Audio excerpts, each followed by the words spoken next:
정봉재 정치쇼 일부 들어가겠습니다. 자, 뉴스브리핑 한겨레 21 하영 기자 자리하셨습니다. 네, 안녕하세요. 한겨레 21 하호영입니다. 예, 저는 잠시 후 아니구나. 왜 이걸 읽어 내가. 자, 뉴스브리핑 뭘 가져오셨어요? 기무사 얘기를 좀 하려고 합니다. SBS 특종이죠. 예, 지난번에도 가져왔잖아요. 예, 지난번에도 좀 했고요. 예. 다만 기무사에서 본인들의 입장을 밝혔는데요. 예. 어처구니가 없어서 그 얘기를 좀 하려고요. 본인 이게 그러니까 그 시스템상 예. 이렇게 얘기했죠. 시스템상 자연스럽게 감청이 되어 있는 것이다. 자연스럽게라고도 맞고요. 예. 본인들이 하고 있는 게 일종의 의무. 그러니까 업무인 예, 업무. 것처럼 이야기를 했거든요. 예. 아니 그리고 그 정확한 워딩이 시스템상 감청이 된 것이다. 뭐 그렇게 얘기를 했어요. 그 이건 어쩔 수 없이 들어온 거다. 그냥 얻어 걸린 것도 아니고 늘 하는 우리들의 일이다. 좋습니다. 그것을 받아들인다고 하더라도요. 예. 기무사의 감청 시스템을 아니 그 그 말을 일단 군 법무관들한테 물어봤더니요. 그럴 경우에도 어떠한 것에 대한 영장이 있어야 된다는 거예요. 그거에 대해서부터 얘기를 할까요? 예. 지금 기무사의 군내 감청은요. 그 법원에 영장이 있어야 하는 것이 일반 감청이고요. 예. 4개월마다 한 번씩 대통령의 포괄적 승인만 받으면 됩니다. 그래서 아주 심각한 겁니다. 그래서 예. 제가 받아들인다는 표현은 적절치는 않아 보입니다만 그런 수준에서 받아들인다고 하더라도 예. 그 시스템에서 어떤 방식으로 감청을 하는지 제가 아는 범위에 대해서 말씀을 드리면 예. 키워드가 있거든요. 예. 키워드가 있고 본인들이 그것에 대해서 집중적으로 감청을 하게 돼요. 그러면 이 사안 같은 경우에는 본인들이 조사본부로부터 압수수색을 받을 것이라는 것에 대해서 관심을 갖고 있었다고밖에 볼 수 없는 거예요. 합리적으로 봤을 때. 키워드를 압수 혹은 압수수색 이렇게 같이 놓다는 거죠. 합리적으로 봤을 예. 때. 그리고 달리 표현하자면 군 내부에서 수사를 하는 것 자체가 문제라는 거죠. 군 사법개혁의 필요성을 그대로 드러내는 거예요. 만약에 민간 검찰에서 수사를 했다면 이렇게 지지부진했을까. 심지어 압수수색 사실까지 흘려주면서 말하자면 국방부 TF에서 조사하는 것 자체가 문제라는 것이죠. 조사하는 것 자체가 문제라기보다 수사를 하는 것. 그러니까 이 수사 단계로 넘어가는 것 그리고 그 수준에서 조사를 하는 것. 이게 국방부 내부에서 이루어지는 것이 과연 온당한 것이냐에 대한 문제가 오는 겁니다. 다만 지금 시스템에서는 이틀 전 얘기인데 뭔 말인지 하나도 모르겠어요. 지금 청취자분들 헷갈려 하기 시작했어요. 조금만 설명을 드리면 하고 있는 건가? 설명을 드리면 지금 현재 국방부 TF 안에서 기무사가 댓글을 단 것에 대해서 조사를 하고 있거든요. 조사를 하고 있고 이 안에서는 단순한 조사가 아니라 TF 안에 수사관이 들어가 있어요. TF팀 안에 수사관이 들어가 있다. 그래서 이 수사관 이 팀이 기무사를 압수수색하려고 그렇죠. 압수수색하려고 언제 압수수색을 들어가려고 했더니 기무사가 이게 이틀 전 얘기죠. 그렇죠. 기무사가 이것을 미리 감청을 해서 감청해 결과 국방부 TF 수사관이 우리를 조사하러 들어오니 대비를 해야 한다. 이게 엄청난 일이에요, 사실. 반복된다로 느끼실 텐데 그렇죠. 이 반복되는 얘기가 아니에요. 그래 우리가 그때 그 얘기했잖아요. 우병우가 이석수 특별감찰관을 뒷조사한 것, 사찰한 것 때문에 지금 구속됐다. 그렇죠. 그리고 이 문제가 이것은 기무사들이 이렇게 불법 감청을 통해서 자신들에 대해 수사하는 것을 미리 알아서 대비를 세웠다라고 한다면 이 기무사는 다 구속감이다. 정치쇼가 너무 좋은 게요. 예. 어찌 보면 좀 지루해할 수도 있는데 이렇게 너무 재밌게 말씀해 주셔가지고 제가 또 얘기를 할 수 있어서 너무 좋네요. 청취자분들이요. 잘 이해를 못해. 이렇게 뚝 얘기하면 그리고 자기들끼리 다 얘기 다 한 줄 알고 그냥 끝내거든요. 그럼 청취자분들이 이게 뭐지 채널 돌려요. 어디로 돌린 줄 아세요? 정봉주의 정치쇼로. 그래서 2013년에 있었던 사이버 사령부 수사가 왜 그렇게 진행됐는지도 이제야 조금 알 수 있을 것 같아요. 사이버 사령부 조사가 제대로 안 됐는데 그때도 조사하는 과정을 다 감청을 하면서 미리 알고 있었다. 아마 그랬을 것이다. 왜냐하면 그때 당시에 2013년 10월에 첩보를 한 뒤에 왜 이렇게 사이버 사령부가 전격적으로 대응을 할 수 있었지? 그것도 수사가 시작하기 전에? 압수수색도 전에? 미리 수사하는 것을 도감청을 통해서 다 들여다보고 있었던 거예요. 아마 그러지 않았을까라는 합리적 의심이 가능해진 거죠. 합리적 의심이 아니라 뭐 그런 합리적 판단이라고 좀 해줘야죠. 예를 들면요. 예를 들면 당시에 대비가 어느 정도 이루어졌냐면 보통의 수사에 대비를 하는 정도가 아니고요. 예. 아주 디테일하게 각각의 컴퓨터에서 어떤 부분을 지워야 할지까지 아주 세밀하게 지시가 내려졌거든요. 예. 이거는 수사 내용을 알고 있었다는 얘기예요. 알겠습니다. 근데 지금 그래서 네. 국방부 TF 내 수사관이 들어가는데 그걸 미리 알고 대비를 했다. 그럼 지금 이 시점에서 어떻게 조치를 취해야 되는 거예요? 지금 상황에서는 국방부 TF 수사관이 수사하는 게 문제다. 문제면 대책이 있어야 될 거 아니에요. 지금 상황에서 안타깝지만 대책은 사실상 없어요. 왜냐하면은 그럼 뭐 기무사 조사 못하고 국방 개혁 못한다는 얘기 아니에요? 송영무 국방부 장관이 결단해야 되는 거 아니에요? 결단을 해야죠. 결단을 해야 하는데 지금 체계에서는 군 검찰에서 하는 게 맞아요. 그게 군 법상 검찰에서. 그렇습니다. 예. 예. 그런데 송영무 국방부 장관은 지난번 김관진 구속적 부심으로 석방됐을 때 김동준 인천지방법원 부장판사가 이게 뭐 이런 그 도구 같은 경우가 다 있냐. 네. 그렇게 비판했음에도 불구하고 송영무 국방부 장관이 이랬잖아요. 잘된 것으로 판단한다. 그래서 우선순위를 두면 됩니다. 이 감청에 대해서는 아주 철저하게 군 검찰이. 조사해서 절대 이걸 하지 못하도록 일단 막아놔야 돼요. 이렇게 한 사람들 일단 다 처벌해야지. 그렇죠.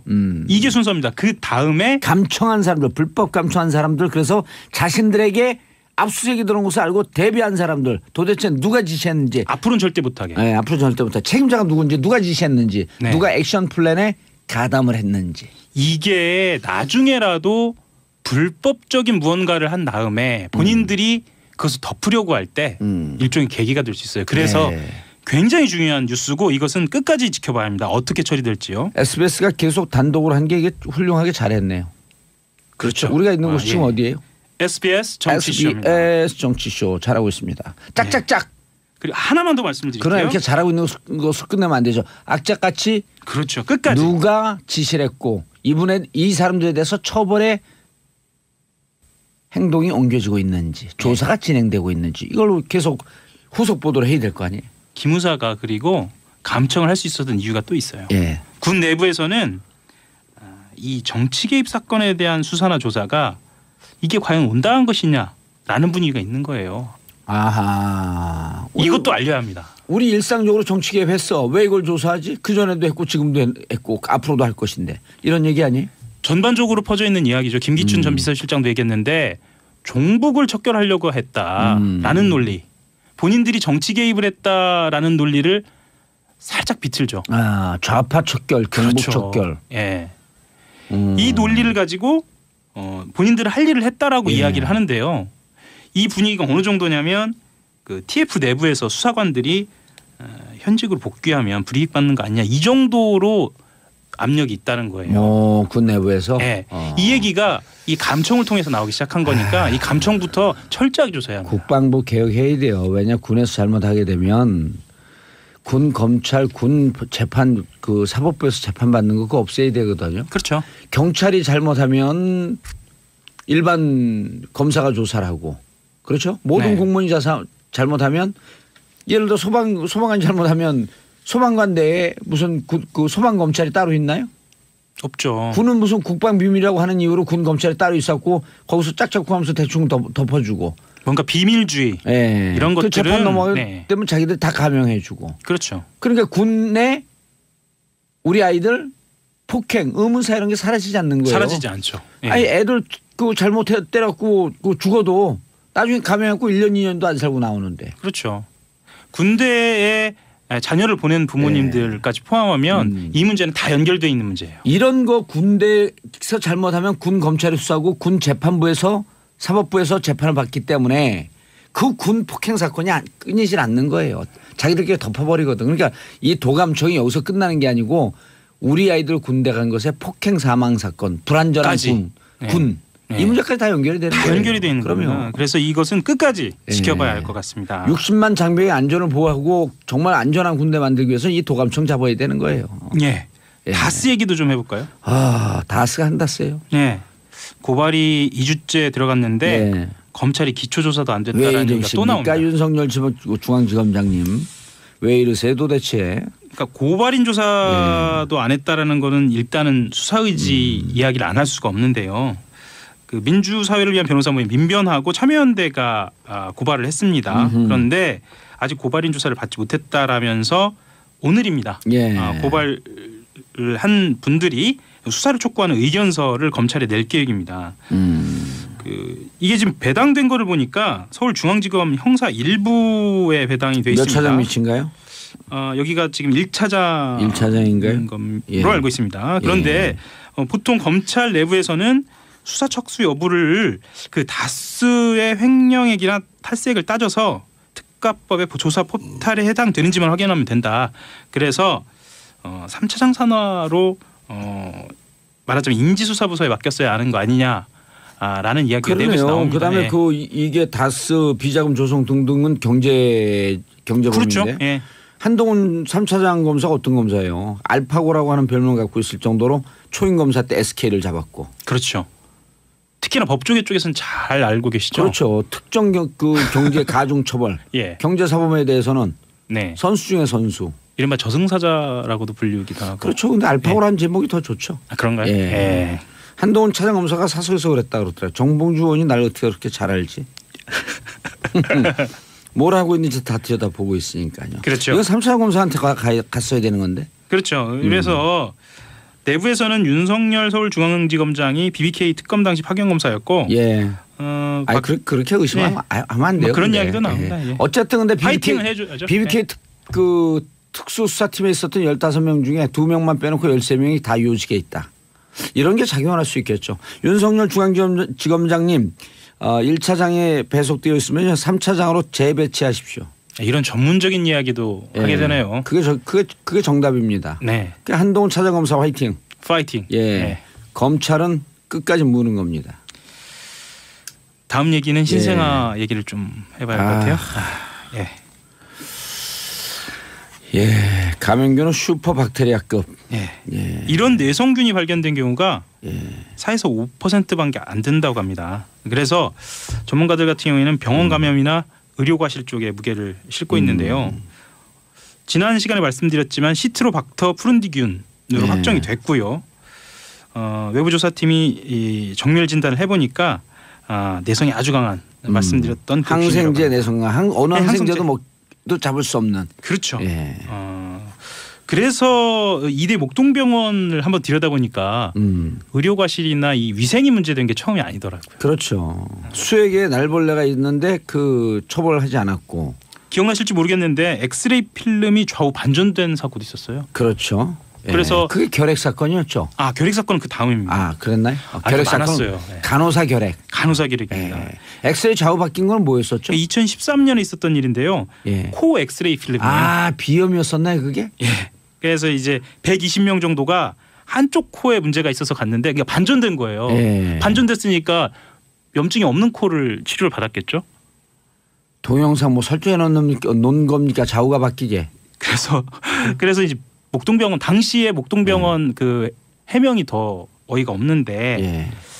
염증 치료에 그쳤으니까 뭐 큰 피해는 없었다라고 얘기하고 말았어요. 그때 바로 잡았어야 합니다. 그럼요. 그래서 전문가들 같은 경우에는 아까 말씀하셨던 것처럼 그 지난해 7월에 있었던 신생아실 간호사 결핵 감염 사건 그리고 그 전에 그 엑스레이 반전 사건을 포함해서 그때 바로 잡았으면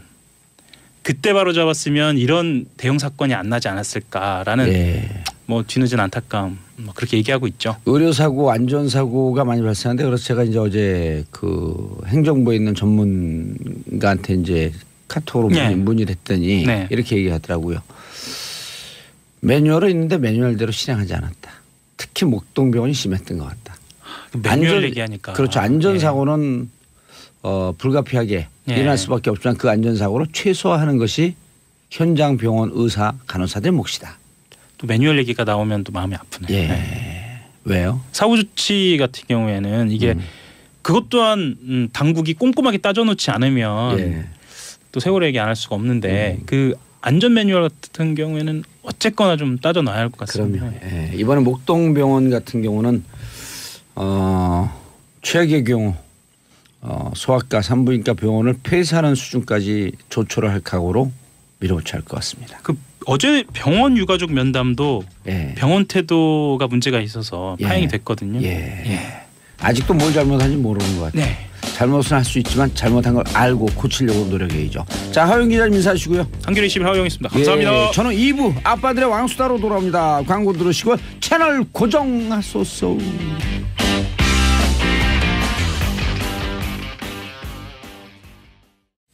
정봉재 정치쇼 2부 아빠들의 왕수다 들어가겠습니다. 자, 함께 하실 분 정인설 한국경제신문 기자 자리하셨고요. 안녕하세요. 정인설입니다. 예. 손수호 변호사님. 네, 안녕하세요. 예, 고현준 만평 작가 겸 평론가 겸 전국구 사회자. 반갑습니다. 고현준입니다. 그 뭐 머리 좀 이상해. 아니 그냥 이건 쓰는 게 맞아요. 예. 항의하는데 항의에 띠를 두는 것 같아요. 예. 이 세상을 검게 만들자 검띠. 아 근데 이게 머리를 세팅을 했으니까 예. 망가지진 말아야겠고. 그렇죠. 쓰긴 써야겠고. 예. 근데 그 어렸을 때 태권도 빨간 띠까지밖에 안 땄죠. 전 태권도 안 다녔습니다. 안 다녔어요. 네. 그러니까 검은 띠에 대해 컴플렉스가 있는 거야. 저 검은 띠. 네. 알겠습니다. 저는 근데 이번 주에 꼭 하고 싶은 말이 있어요. 예. 정치쇼의 제 위력을 정말 느꼈습니다. 왜요? 제가 보통 이제 기자들은 자기 기사 관련해서 검색을 좀 해요. 자기 이름을 연관 검색어로 고현준 작가님 뜨더라고요. 그 뭐 위력이 아니면 어디 갖고 사람들이 사인해달라 그러지 그게 위력이지. 어찌됐든 제가 그때 고현준 작가님이 검색을 제 이름 같이 누가 떠요. 검색을 해봤다는 거죠? 그래서 연관 검색어로 그런가 보죠. 뜨더라고요. 네. 그리고 또 정치쇼도 같이 뜨더라고요. 근데 그 위력이라고 하는 얘기가 당연한 건가요? 감동을 네. 먹기에는 좀 허접하다. 조금 약하네. 죄송합니다. 자, 919님 예산 휴게소에 정치쇼 나오네요. 차에서 듣다 잠시 휴게소에 들렸는데 봉도사님 목소리 나와서 놀랐습니다.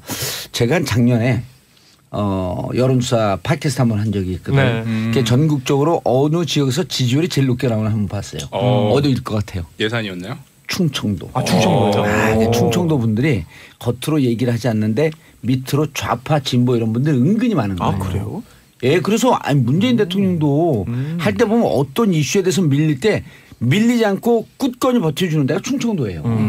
묘한데요, 여기가. 다음에 기회가 되면 충청도로. 아니 이제 저 지역으로는 안 나가요 이제. 지역 국회의원은 안 해요. 큰 물에서. 예. 그리고 또 제가 충남이 고향 아니에요. 그러니까요. 정신적 고향 홍성. 홍성이요? 예, 홍성에서 살았잖아요. 정신적 고향. 아니 또 저희 어머니 고향 홍상이라서. 홍상? 홍성. 홍성. 예. 홍성은 깜짝 놀랐습니다. 예. 홍성은 하네. 네, 재밌는 얘기 해줄까요? 네. 이거 얘기해도 돼요. 지금 청와대 정무석 하는 그 한병도 의원. 네네. 면회를 왔어요. 다른 의원들하고 같이. 네. 근데 유일하게 한병도 의원만 안 왔어요. 걔 왜 안 왔냐 했더니 횡성에 가 있는 거예요. 잘못 가는 거요? 그럴 수 있어. 횡성에 가고 예. 횡성 교도소를 못 찾으니까 또 횡성 경찰서 간 거예요. 네. 그 경찰서 그 지키는 위병 네. 그한테 여기 교도소가 어디냐 그러니까 네. 또 이 있어요. 경찰이 저쪽에 있습니다. 있어요. 횡성 교도소가 있어요? 예, 있어요. 근데 그걸 못 찾고 그래갖고 전화 통화하는데 있을 거예요. 같이 온 다른 사람들한테 형 거기 어디야? 그러고 여기 교도소 내니까 나는 못 찾겠는데 어딘데? 그러니까 지금 강원도 횡성에 와 있지. 지금 그런 분이 정무수석하고 네. 있다는 거죠? 그만큼 인간이 훌륭하다는 거예요. 네. 그렇지. 택시 타고 저기 목동 와야 되는데 저도 예. 목동 간 적 있어요. 저 중앙구 목동. 중랑구 그렇죠. 그거 바로 노원구 옆이잖아요. 진짜 놀랐어요. 전 거길 처음 가본 거예요. 내리자마자 목동인데 혼자서 아파트도 안 보이고 그 목동역이란 데 저를 내려주셨거든요. 정말 당황했습니다. 그리고 거기서 오는데 3만 몇천 들었어요. 상당히 거기가 멀죠. 어렸을 때 화랑촌인가 뭔가 하는 데가 우리 그 일대에서 제일 부촌이어갖고 초등학교 5학년서부터 중학교 1학년 때 그 동네 갖고 부촌에서 나온 애들 죄다 두들겨 팼거든요. 그러니까. 하여튼 뭐 추억을 더듬다 보면 그런 식으로 뭔가 범죄랑 연관돼. 횡성이 아니라 영월이었네요. 제가 착각했어요. 그렇죠. 교도소. 횡성에 네. 교도소가 없어요. 영월. 예. 영월을 피긴 해요. 예. 횡성에는 교도소가 네네. 없어요. 영월 그래서 가야 결국 되는데 면회를 못 왔어요. 한 번도 면회를 못 왔어요. 한병도 정무수석이 그래서 유일하게 한 번 온 게 횡성으로 갔어요. 강원도. 듣고 있는 한병도 수석. 자, 이런 건 명예훼손이죠. 뭐가요? 제가 지금 한병도 수석이 잘못 찾아왔다라고 하는 것. 명예훼손이죠. 명예훼손밖에 없는 것 같은데요. 그래요? 오히려 더 친근하고 예. 인간적인 미가 부각돼서 아마 한병도 정무석이 좋아할 것 같습니다. 좀 기가 어둡거나 일치거나 이런 생각을 할 수 있죠. 아니 그 기사가 있었어요 따로. 기사가 있는데. 기사에 잘못 든. 아니요 기사한테 잘못 오달지. 그렇군요. 예. 네. 횡성으로 그래서요. 가자 그랬으니까. 한병도 수석이 명예훼손 걸면 좋아요. 그럼 제가 합의하고 돈 줄 거 아니? 그걸로 둘이 술 먹으면 되지 뭐. 그렇군요. 네. 아무튼 첫 뭐 번째 이슈. 안철수의 승부수 통할까? 고현준 작가님. 네. 작가들이 난리가 났어요. 밖에서 재밌다고 계속하라고. 한병도 수석 얘기 계속하라고. 어제였습니다. 20일 날 그 안철수 국민의당 대표가 이걸 뭐라고 그래야 될까요? 회심의 일격. 그러니까 회심의 자살골. 자살골입니다. 그 뭐 해보신 분들은 알겠지만 도박하시는 분들 왜 몰빵이라고 하지 않습니까? 뭐 예. 주식할 때도 몰빵하고. 예. 비어 아니에요 비어? 비어. 아 괜찮았어요. 우리 컨셉이에요. 네. 비어 잘 쓰는 아 그래요? 거. 네. 예. 야, 몰빵을 한 것 올인. 같아요. 올인. 올인. 예, 올인. 근데 올인도 제대로 된 영어가 아니라서. 아니 제대로 된 거예요. 다걸기라고 하죠. 에이, 무슨 우리말로. 다슬기. 다걸기. 예. 아무튼 안철수 대표는 뭔가 이게 국어를 이렇게 우리가 고생시켜도 될까요? 대단한 결심을 하고 어제 기자회견을 했습니다. 그 예. 기자회견 후폭풍으로 그 이제 통합의 반대파에서 의총을 소집했는데 또 그 의총이 안 나오면서 험한 분위기들이 연출이 됐죠. 대표적으로 뭐 정동영 의원이나 뭐 유성엽 의원은 뭐 끌고 와라. 뭐 이런 얘기까지 끌고 와서라도 참가를 시켜라. 그렇죠. 유성엽 의원이 그런 얘기를 했었는데 그랬더니 또 송기석 의원 측에서는 말 좀 가려해라 뭐 이런 얘기도 하고 뭐 그게 이제 또 요즘은 워낙에 방송에서 여과 없이 그냥 다 노출이 되니까 예. 그런 모습들을 그 뉴스를 통해서 볼 수가 있었는데 안철수 대표 입장에서는 그 승부수를 띄운 거죠. 전당원 투표라는 승부수를 띄우면서 통합 찬반을 따져보자. 예. 찬성이 되면 본인은 백의종군하면서 새로운 그 인재들을 영입하는 데 노력을 할 것이고 반대가 되면 당권을 내려놓겠다. 뭐 이런 그 마지막 승부수로 보이는데요. 통합에 있어서는 예. 그 안철수 대표의 승부수를 보면서 결국은 국민의당과 이제 바른정당 간의 통합 문제가 결국은 그 내년에 있을 6.13 지방선거를 타겟으로 하는 것일 텐데 그 어찌 보면 국민의당이 그 호남을 지지로 하고 있는 그 중역들과 안철수계 간의 밑바닥을 보여주는 그런 상황이 연출된 것이 아닌가 그렇게 보입니다. 아니 근데 항상 어디든지 이별은 아름다울 수가 없잖아요. 그냥 분당으로 가는 모습은 그냥 어쩔 수 없이 약간 좀 구질구질할 수밖에 없는데 왜 그럼에도 불구하고 안철수 대표가 이 시점에서 승부수 그러니까 말씀하신 전당원 자살골이라고 얘기하는 투표라는 그 승부수를 했을까? 띄운 거잖아요. 예. 근데 저는- 전당 이게 예를 들어 그냥 당의 해산 합당에 관한 상해 의결 아니에요. 그렇죠. 이게 당규 13조에 보게 되면 있거든요. 음. 이거는 그래서 그 전당대회의 기능이에요. 지금 합당하겠다는 거 아니에요. 해산하겠다는 거 아니에요. 그럼 전당대회를 해야 되는데 느닷없이 전당원 투표제로 던졌거든요. 그렇죠. 그건 이제 또 그 5조인가요? 뭐 그 꼼수를 부린 거예요. 당무 의견회가 의원회가 의결에 회부한 안건은 전당원 투표제를 할 수 있다는 그러니까 당규를 비비 틀어갖고 당규에도 안 맞는 걸 던지면서 전당대회 하면 대의원대회에서 밀릴 것 같으니까 전당원 하게 되면 이길 것 같으니까. 그러니까 심플한 의결 구조를 찾아낸 것 같아요. 제가 보기에는 예, 뭐 자기가 이길 수 있는. 그렇죠. 이 절차들을 다 뭐 살펴봤겠죠. 예. 그러면서 어제도 그 지적을 했었단 말이에요. 그러니까 호남계 의원들이 이 전당대회 얘기를 했더니 당규에 따르면 가능하다 전당원 투표가 예. 안철수 의원 측에서 그렇게 얘기를 한 거거든요.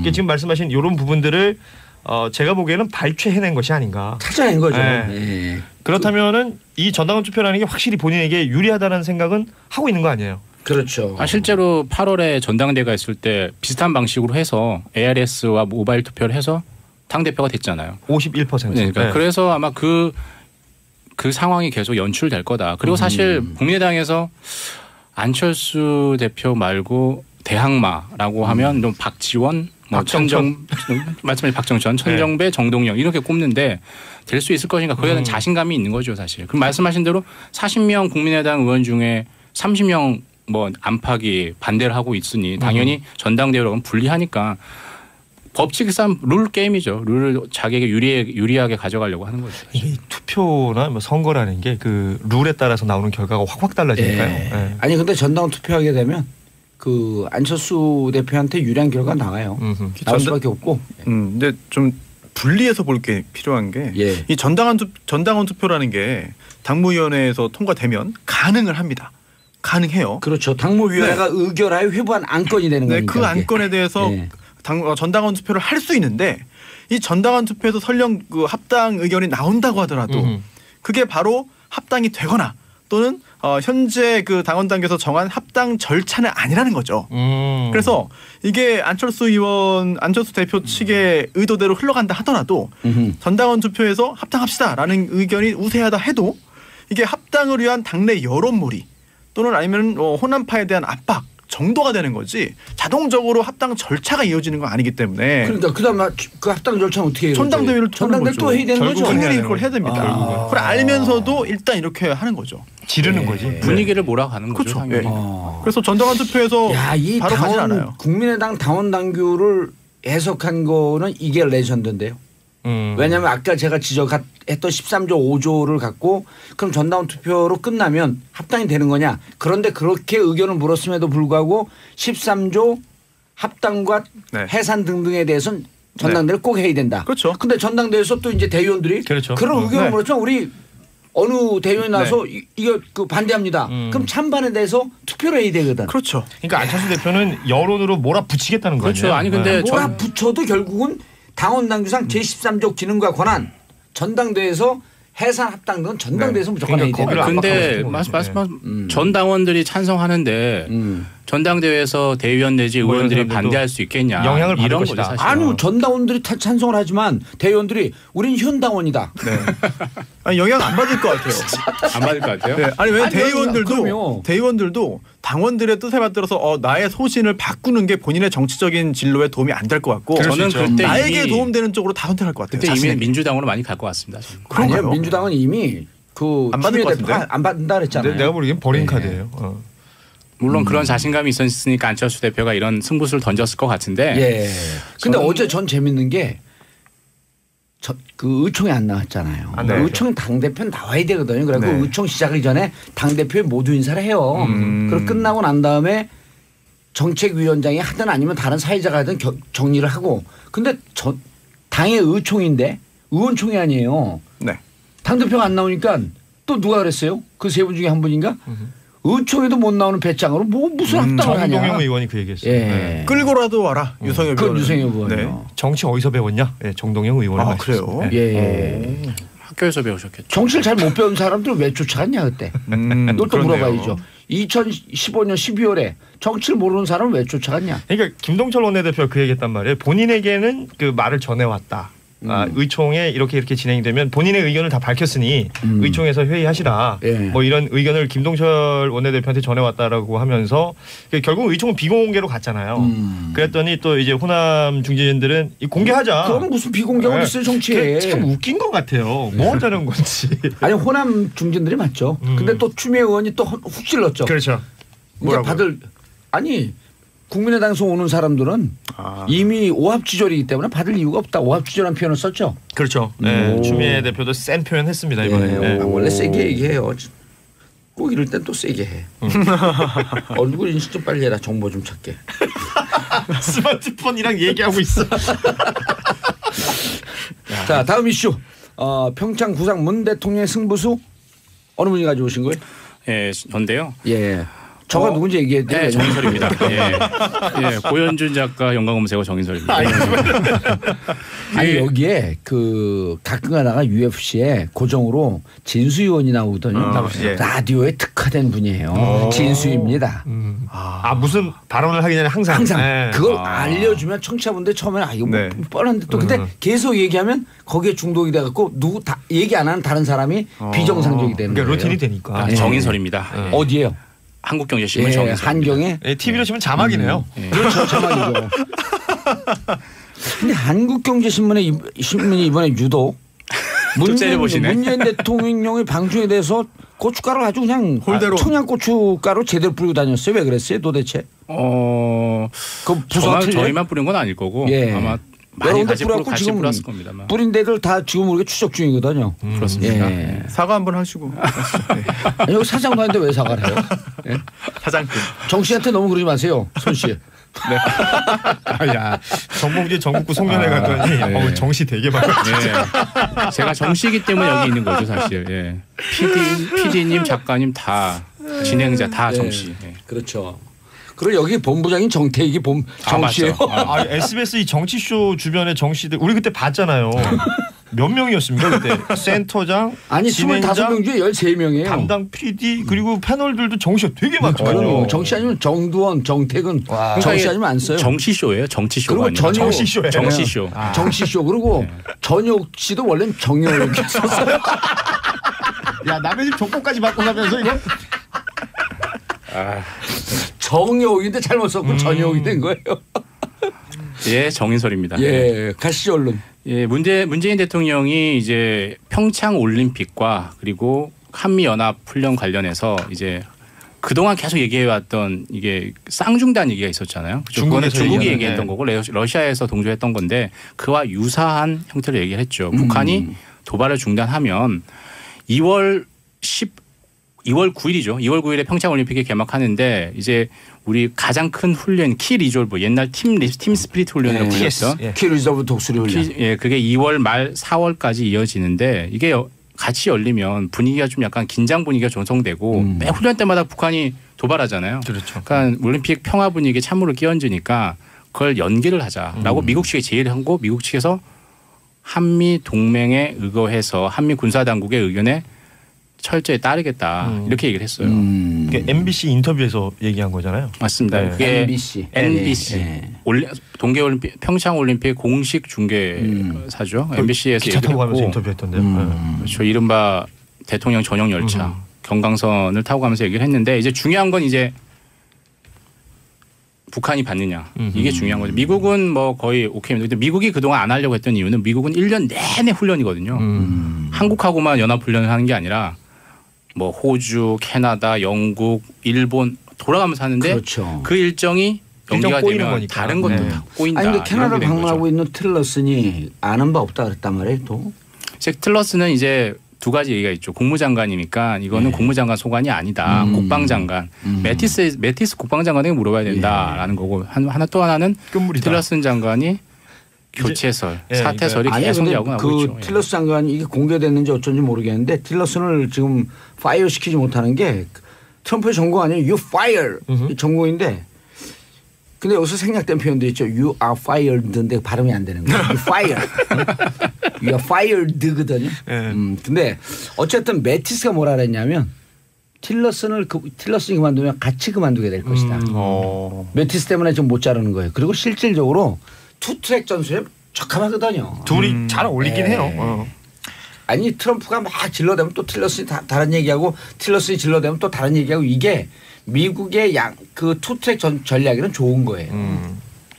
그래서 어쨌든 틸러슨은 모른다고 했는데 이건 군사적인 문제이기 때문에 난 잘 모르겠다. 이런 그 뉘앙스였다는 거죠. 청와대에서도 그렇게 얘기를 했죠. 그 부분에 대해서는 이건 국무장관 소관이 아니고 매티스 소관, 국방장관이 보고 라인이다. 이렇게 얘기를 했죠. 그렇죠. 사실 그걸 결정하고 한미 연합사에서 결정을 하는 거죠. 예. 그런데 이제 이게 사실은 그 보통 이제 티 리저브 훈련이 2월 말 3월 혹은 3월 말 4월 초 이렇게 그렇죠. 있기 때문에 어찌 보면 올림픽과 관계가 없는데 올림픽 끝나자마자 패럴림픽도 되잖아요. 패럴림픽이 3월 9일부터인데요. 그러니까 그게 패럴림픽 겹쳐져요. 기간은 겹치죠. 네. 예. 근데 패럴림픽에는 또 북한 선수단은 파견하기로 했다는 거 아니에요? 아 그래요? 잘 모르겠어요. 그러니까 뭐가 정해진 여러분들 바는 확인해 없는 거예요. 주셔야죠. 정해진 네. 바는 없다는 거예요. 예. 그러니까 북한의 어떤 그 반응이나 응답이 현재 없는 거죠. 이 부분에 대해서는. 그래서 그 문재인 대통령은 일단은 얘기를 한 거고 예. 제안을 한 거고 미국과 이렇게 진행이 되고 있다라는 것까지는 인터뷰에서 밝힌 건데 이제 뭐 말하자면 북한에서 어떻게 나올 것인가 이 부분이 가장 뭐 좀 우리가 주목을 그렇죠. 해야 될 일단 부분이죠. 그 제안을 해놨고 북한이 여기에 대해서 응대를 할지 그거는 이제 두고 봐야 될 일인 근데 저는 거죠. 묘한 뉘앙스를 느꼈던 게 이번에 제안한 게 아니라 오래전부터 물밑 작업을 해온 것 같은 느낌을 받았거든요. 사실상 연기는 하기로 했었어요. 네. 근데 이걸 공표를 하는 시점을 두고 계속 그 저울질을 해오다가 이제 대통령이 먼저 얘기를 한 건데 가장 중요한 건 이제 북한이죠. 사실 그러니까요. 뭐 슈는 북한에 갔는데 이게 공교롭게 이제 북한이 이제 그 ICBM 완성 시점 물론 김정은이 우리는 핵무력을 완성했다라고 얘기를 하지만 가장 중요한 게 대기권 재진입이잖아요. 그 부분에 대해서 미국은 3개월 정도 있으면 완성이 될 거다라고 얘기를 했거든요. 그 시점이 대략 이 3월하고 연초라고 봤던 거예요. 그러니까 이게 뭐 쌍중단 얘기를 하지만 결국 문재인 대통령이 이렇게 얘기한 거는 뭐 훈련 안 하고 저쪽에 올림픽 참가하고 뭐 이런 분위기가 뭐 이렇게 쭉 이어가면 대화 국면을 만들겠다라는 그렇죠. 의지인 거잖아요. 그리고 이제 그 우리 외교 군사 외교 안보 전문가들은 그 중국이 제안했던 쌍중단의 정신과 연계시키지 마라. 이건 평화 올림픽을 위해서 군사 훈련을 일시 우리가 연기하는 것이니 네. 쌍중단이라고 하게 되면 자꾸 이제 그럼 또 남남 갈등이 생기잖아요. 맞아요. 중국의 제안을 뭐 받아들이는 네. 거냐? 그럼 또 한국경제신문이 얼마나 신당했어요? 막수 될거 아니야 이걸 또. 홍보해 주셔서 실제로 감사합니다. 지금 네. 최문순 강원지사 등이 예. 중국 가가지고 북한 그런 체육계 인사들하고 만났어요. 오. 그래서 좀 평창 올림픽 참가에 대해서 좀 의견을 많이 나눴고 또 귀국해서 또 언론 인터뷰도 했거든요. 예. 네, 직전에 뭔가 성과가 좀 있다. 굉장히 좀 긍정적인 반응을 보였는데 그게 실제로 그런 건지 아니면은 북한 측에서 좀 너무 긍정적으로 반응을 보여준 건지는 아직까지 확인은 되지 않습니다. 그런데 이제 중요한 건 틸러슨도 얘기를 했지만은 서너 개 정도의 대화 창구는 계속 가동하고 있다. 그러니까 물밑 접촉은 다 이루어지고 있는 거고 지난번에 원비어 그것도 그 유럽에서 만나는 비공개 접촉 라인을 통해 갖고 그렇죠. 확인을 한 거 아니에요? 그래서 이것이 그냥 전혀 근거 없이 나온 게 아니고 무언가 물밑 접촉을 통해서 어느 정도 성과가 있었기 때문에 얘기한 것이다. 이렇게 보는 거죠. 어쨌든 이제 대화까지 갈 거냐는 사실 잘 예. 모르겠는데 잘 모르는 건 우리가 3부에서 하면 안 될까요? 잘 모르는 거 지금 계속할 수는 없죠. 3부에서 예. 돌아. 자, 광고 듣고 3부 돌아오겠습니다. 채널 고정하소서.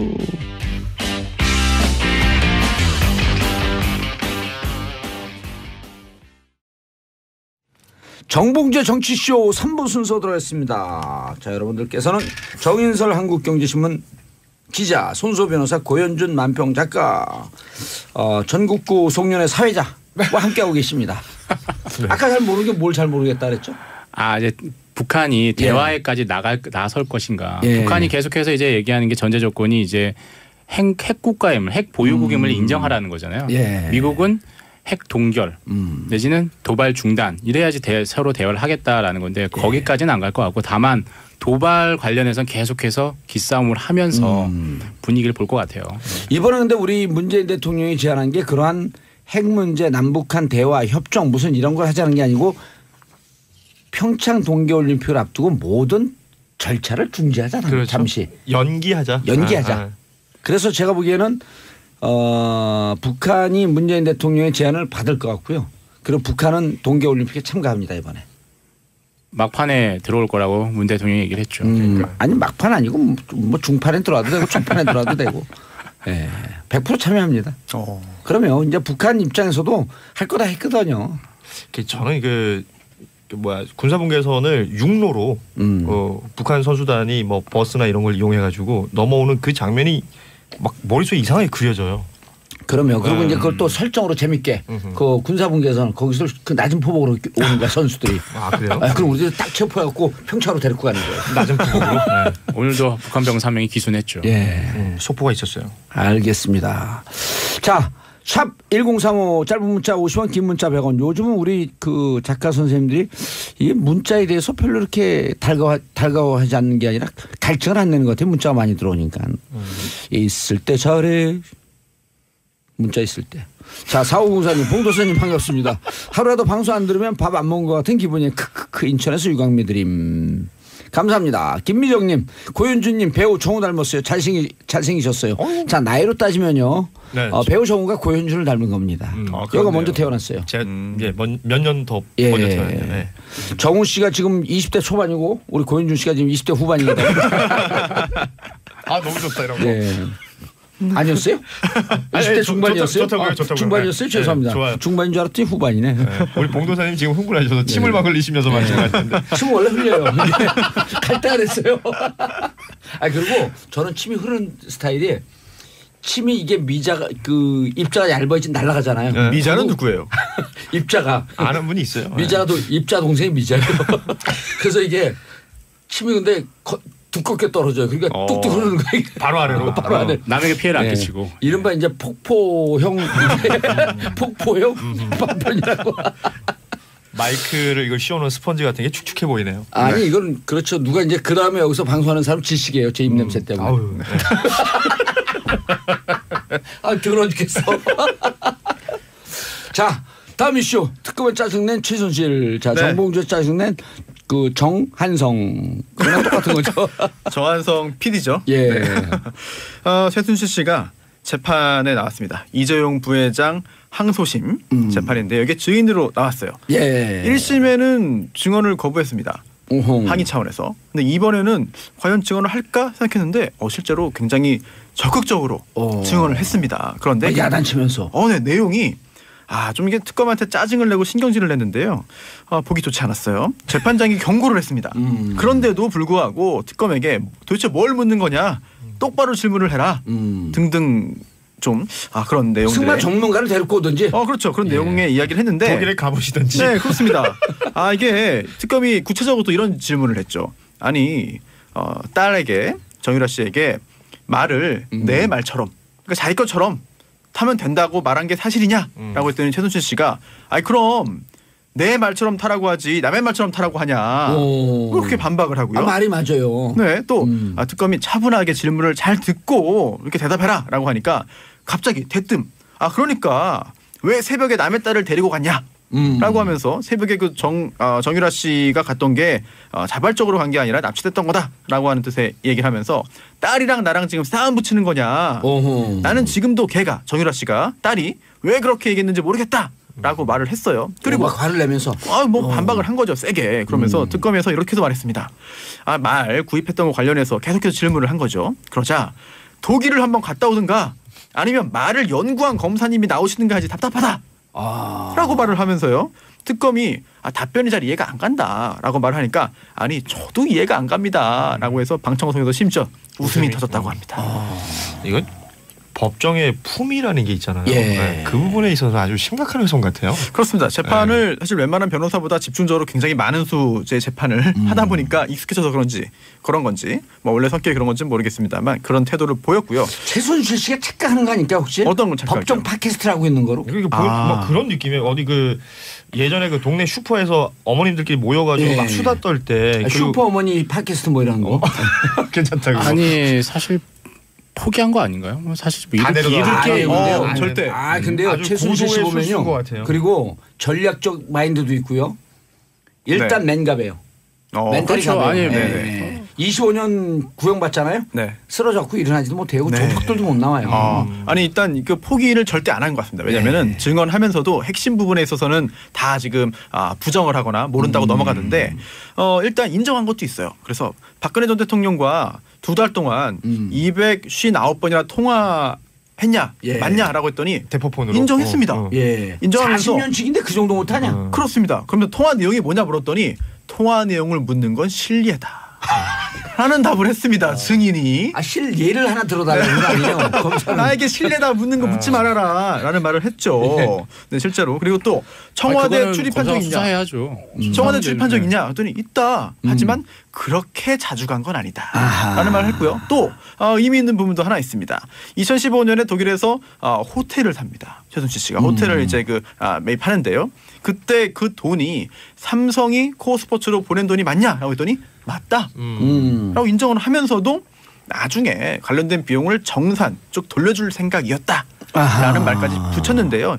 이런 걸 볼 때 글쎄요. 오히려 특검에게 여러 가지 짜증을 내면서 본인의 좀 분풀이를 하는 거지 특검의 어떤 그 추궁에 대해서 인정하는 부분은 사실 그렇게 많지는 않습니다. 그러니까 결국은 작전 쓰고 있는 거 아닌가. 네, 그렇죠. 기술이 들어간 거죠 이제. 슬금슬금. 거기에 연기력까지 되니까 제가 보기엔 그게 아주 중요한 것 같아요. 그렇습니다. 또 장시호 조카 장시호 관련된 이야기도 나왔어요.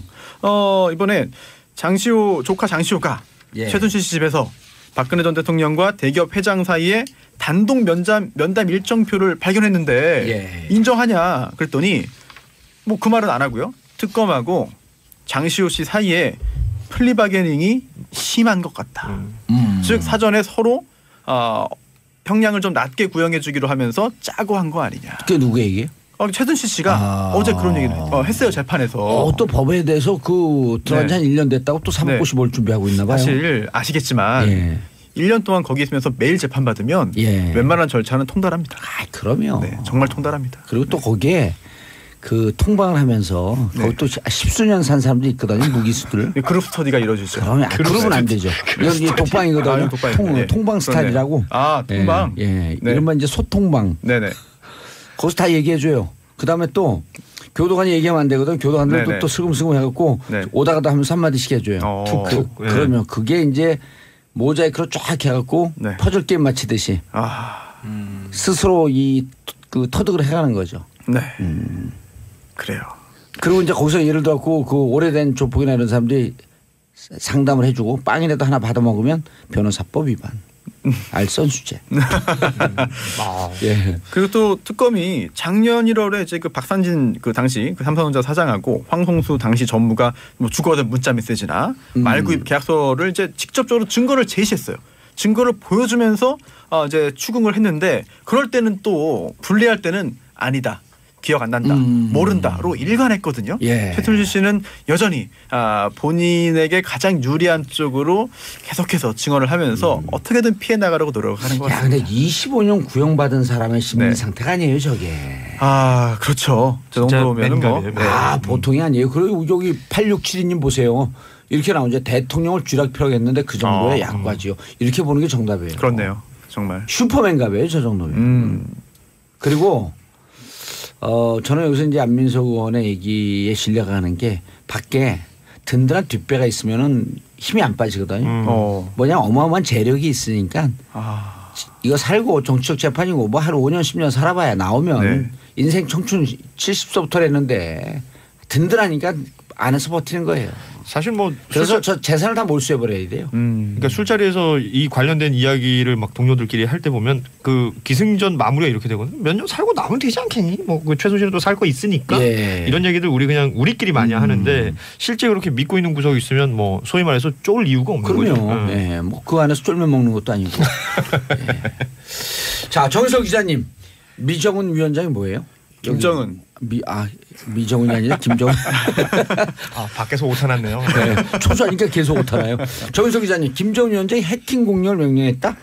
지난 5월이었죠. 예. 워너크라이라고 이제 그 랜섬웨어 일종 있죠. 랜섬웨어. 그죠. 랜섬웨어라는 게 이제 인지라고 소프트웨어 합쳐가지고 그렇죠. 이거 풀어줄 테니 돈 내놔라. 돈 내놔라 이거잖아요. 그래서 그게 이제 전 세계 150개국에 피해를 미쳤고 예. 영국 같은 경우는 아예 의료 체계, 병원 자체가 마비가 됐었어요. 워너크라이라는? 그렇죠. 워너크라이. 워너크라이, 위너크라이. 워너크라이죠. 워너크라이. 워너크라이에 있어서 그게 그동안 배우는 항상 우리 아까 기승전 기승전 북으로 끝났어요. 모든 해킹은 우리나라에서도 뭐 이렇게 뚜렷이 안 나오면 북한 소행으로 추정된다. 예. 디도스 이런 거 항상 얘기했습니다. 그런데 미국도 이번에 다 해보니 결국에 북한밖에 없더라. 지난번에 랜섬웨어 그 공격했을 때의 조합이나 이런 배열이 비슷했다. 맞습니다. 거의 유사했다 이런 거 그렇죠. 아니에요? 그동안의 사례가 많았어요. 한국은행도 한번 7, 8차례 예. 해킹을 했었고 그다음에 가장 미국하고 관련된 건 2014년에 소니 픽처스 해킹해가지고 이게 누구 소행이니 뭐 했을 때 네네. 그때도 북한이었다라는 거잖아요. 소니가 네. 그때 영화를 만들었는데 김정은 영화 제목이 인터뷰죠. 네. 네. 예, 인터뷰죠. 근데 네. 김정은을 비하하는 네네. 그러니까 희화시킨. 희화시킨. 그러니까 그것을 해킹해갖고 결국 영화 상영을 못하게 만들었죠. 그렇죠. 그것도 북한 소행이니 그 말씀하신 대로 그런 여러 가지 방법이 기법들이 북한하고 비슷하더라는 걸 이례적으로 백악관이 성명을 발표했어요. 그럼 북한 IT가 또 최고의 아, 기술자들이거든요. 실제 그래요? 그렇죠. 실제요, 그러면. 해커 사관학교입니다. 정말 뛰어나죠. 아, 그래요? 북한 아니, 같은 경우는 IT 기술 자체가 그러니까 지금 그 미사일 쏘고 그러는 게 IT 기술과 이게 밀접하게 연관이 돼 있는 그렇죠. 거거든요. 소프트웨어가 초정밀 기술 아니에요. 네. 소프트웨어가 핵심이죠. 사실 뭐 인도뿐만 아니라 북한도 정말 강국이고, 근데 그게 그동안 보면 이걸로 끝이 아니라는 거죠. 이렇게 미국이 북한의 3대 위협을 꼽은 게 핵, 미사일은 다 알 거예요.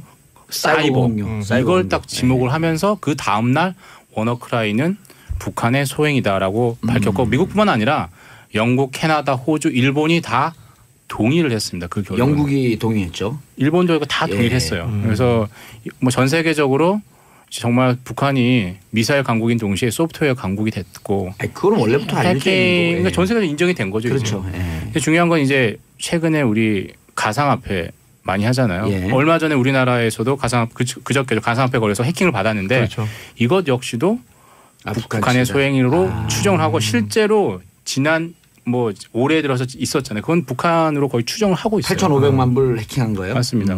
그래서 이게 이제 국제적으로 뭐 북한이 왜 이러냐. 예. 각종 무역 제재, 금융 제재 다 받고 북한의 노동력도 지금 송출이 안 되고 있잖아요. 바깥으로 수출도 못하고. 수출도 못하고. 그럼 외화벌이 수단 중에 하나이면서 동시에 그 나라의 어떤 위협적인 북한의 어떤 존재감을 과시하는 좋은 수단이 되는 거죠, 해킹이. 자, 신태희 의원님, 근데 북한 기술력이 왜 그렇게 뛰어나나요? 북한은 왜 그리 기술이 좋죠? 저도 궁금합니다. 북한은 이러잖아요. 군경 병합 발전이라고 그러는가요? 군에서 발전시킨 기술을 경제로 적용을 하잖아요. 근데 군은 지금 주요하게 집중을 하고 있는 게 미사일 아니에요. 네네. 미사일은 초정밀 기술이거든요. 최첨단 기술. 그냥 그걸 하려면 IT 기술이 있어야 되는 거예요. 그런 것 같아요. 저는 죽기 살기로 덤비면 아무리 뭐 근데 IT가 강하다라고 하는 건 이미 오래전서부터 정평이 나 있었죠. 그렇죠. 그럼에도 불구하고 이제 미국이나 우리나라 같은 경우는 뭐 다 모든 분야를 발전시키려고 하잖아요. 네. 근데 북한은 미사일과 해킹, IT 이쪽에 모든 걸 다 투자를 하는 거예요. 그런데 사실. 또 간혹 가다가 언론 보도에 나오는 그 북한에서 자체 개발한 어떤 뭐 OS 시스템 소프트웨어라든지 뭐 휴대전화 구동시키는 그런 그 OS 있잖아요. 독자적인 기술 있잖아요. 근데 그게 수준이 그렇게 높아 보이지도 않아요. 디자인의 문제인가요? 아니, 폰트 서체의 문제인가? 그게 대중화되어서 그 북한 주민들이 쓸 수 있을 정도의 OS 그러니까 노출된 그런 것과 이게 뭐 미사일 기술이나 IT 해킹을 하는 데 쓰는 기술 다른 차원인가요? 다르죠. 비공개되어 있는 그 기술력의 차이는 모르긴 몰라도 하늘과 땅일걸요. 그렇죠. 네. 근데 지금 여기 진짜 이 사이버 공격 있잖아요. 철도나 항공사 이런 게 이제 메인선에 해킹이 돼갖고 그 메인선 갖고 장난치는 영화들이 많이 나오잖아요. 이런 것도 위험하고 또 하나는 북한이 이제 아까 3대 위협으로 핵, 미사일, 사이버 그 공격 또 하나는 북한이 또 생화학에 집중하기 시작했잖아요. 화학 무기가 어마어마하죠. 화학 무기에 뭐 대해서. 탄저균을 미사일에 뭐 이제 장착시키는 뭐 실험도 했다. 뭐 그런 보도도 있네요. 그렇죠. 그렇기 때문에 이게 그 사이버 공격 심각해요. 근데 이번에 그 워너크라이 랜섬웨어는 배열이 똑같다 그러더라고요. 지난번 그 랜섬웨어 공격했을 때.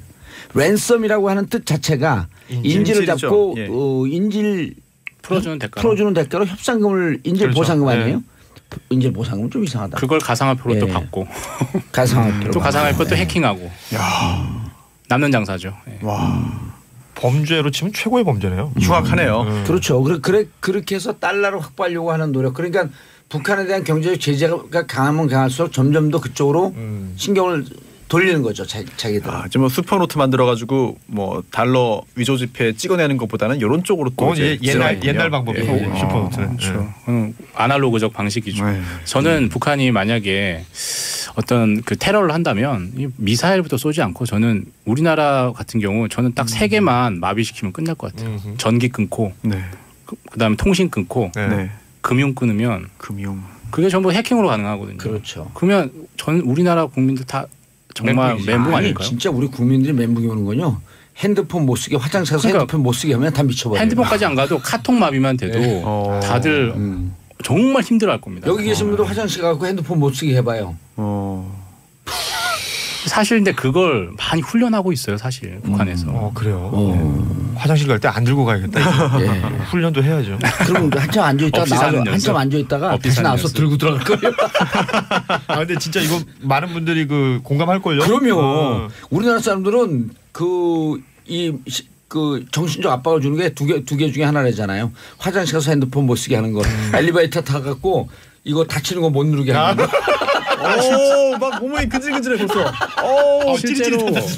실제로 애들이 가장 무서워하는 게 용돈 깎고 뭐 때리고 하는 게 아니에요. 제일 무서운 게 폰압이에요. 폰압. 폰압, 핸드폰 스마트폰 압수. 뺏어가는 폰압을 거. 제일 무서워합니다. 근데 폰압이 제일 언제 무섭냐? 화장실 할 때 이거 두고 들어갔잖아요. 그러면 살려주세요. 전 엘리베이터. 휴지 없는 거가 더 제가 힘드네요. 엘리베이터 못 누르게 하는 거 빨리 닫히는 거. 이거 문 닫히기라고 누르는 사람들은요. 아니, 어디 갔더니- 대한민국에 우리나라밖에 없어요. 전 어디 세계에. 갔더니 그 닫힌 버튼이 원래 있는 자리 난 아무 생각 없이 누르고 닫힌 버튼을 눌렀는데 그 자리에 호출벨이 있었던 거예요. 무슨 일이세요? 그런데 내가 너무 민망한 거야. 아니 그때 문 그랬죠. 닫아주세요. 다 닫힘 버튼 어디 갔어요? 야 이거 그건 진짜 약간 사람이 멘붕이 올 수도 있어요. 근데 우리나라 쌈만 누른대잖아 이거를. 대단한 대한민국입니다. 아니, SBS 직원분들도 거의 다 누르십니다. 네, 엘리베이터 타고 올라올 때 내려갈 때 보면은 엘리베이터 있는 같이 탄 사람들한테 그 안티 팬 만드는 거 알려줄까요? 네. 누가 탁 닫잖아요. 그럼 열리는 버튼 한번 쿡 눌러요. 그 장난인 줄 알고 또 닫거든요. 또 한번 꾹 눌러. 열리는 거. 또 한번 닫힐 때 또 누르잖아요. 그럼 모든 사람들이 다 노려봐요. 그 개싸움 나지 않을까요? 아니 그렇게 멘탈 갑이세요? 이거 참 그렇군요. 그러면 굳이 서민 작가보다도 더 응징을 받을 것 같아요. 그럼요. 서민 교수보다도. 기생충 교수님. 느닷없이 이상한 짓을 했고. 자 다음 고현준 작가님. 성희롱 문제 내부 고발자가 해고됐다? 이건 무슨 얘기예요 또? 요즘 뭐 성희롱, 뭐 성폭행, 성추행 관련된 이야기들 계속 나옵니다. 뭐 그 미투 그 운동도 사실 여기 일환일 텐데 이번에는 그 한 조직 내에서 그 성희롱 피해자분들이 내부 고발을 했고 그게 진행이 되는 과정에서 오히려 성희롱 혐의가 있는 사람들은 면죄부를 받고 성희롱 고발을 했던 내부 고발자들은 해고를 당했다라는 얘기인데 무엇보다 이 조직이 조직 이름을 밝혀주셔야 되는 거 아닌가요? 유엔의 산하기구죠. 유니세프. 아동구호기구인 유니세프 한국 지부.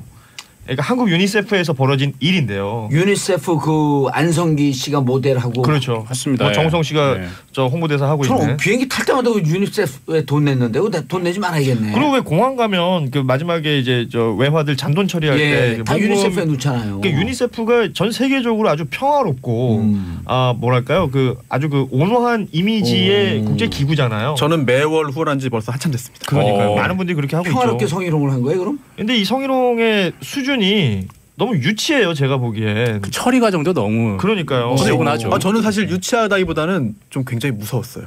그럴 수 있죠. 이게 이런 것들이 더 무섭게 느껴질 수 있습니다. 얘기해 보세요. 그러니까 외교부 출신의 어떤 그 고위 관부가 있다고 합니다. 뭐 SC라고 알려져 있는데 이 사람이 그 여 성은 직원들 손씨겠네요 그러면. 그럴 수도 있네요. 손씨도 있고 성씨도 있고 성씨도 있어요. 승씨도 있습니다. 아무튼 뭐 유추해 갑시다. 그런 사람이 이 여직원들한테 뭐 메시지나 말을 할 때 이게 참 문장들이 이게 표현된 게 너무 웃깁니다. 그리고 너무 좀 짜증도 나고요.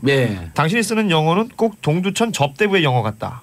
뭐 이런 식의 표현이라든지 허리가 가늘어서 애나 낳겠느냐 뭐 이런 얘기들도 하고 이게 제일 제가 좀 화가 났던 게 보통의 비서들은 아침에 굿모닝이라고 인사를 하는데 좋은 비서는 침대에서 굿모닝이라고 인사를 하는 것이다.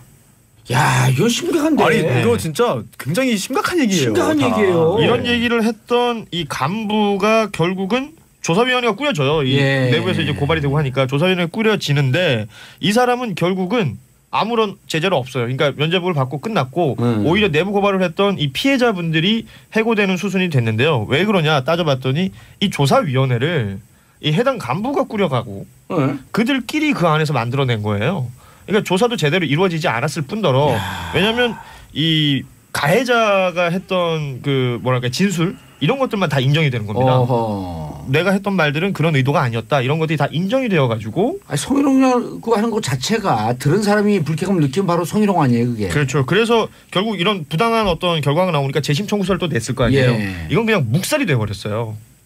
묵살이 되면서 결국은 피해자분들은 뭐 직장 잃고 그리고 뭐 어떤 사실 마음의 상처랄까요? 이런 것들이 훨씬 더 클 텐데. 이거 트라우마 심해지죠. 정신적 충격이. 근데 이게 결국은 여기가 유니세프라는 게 저는 너무 화가 나는 일이에요.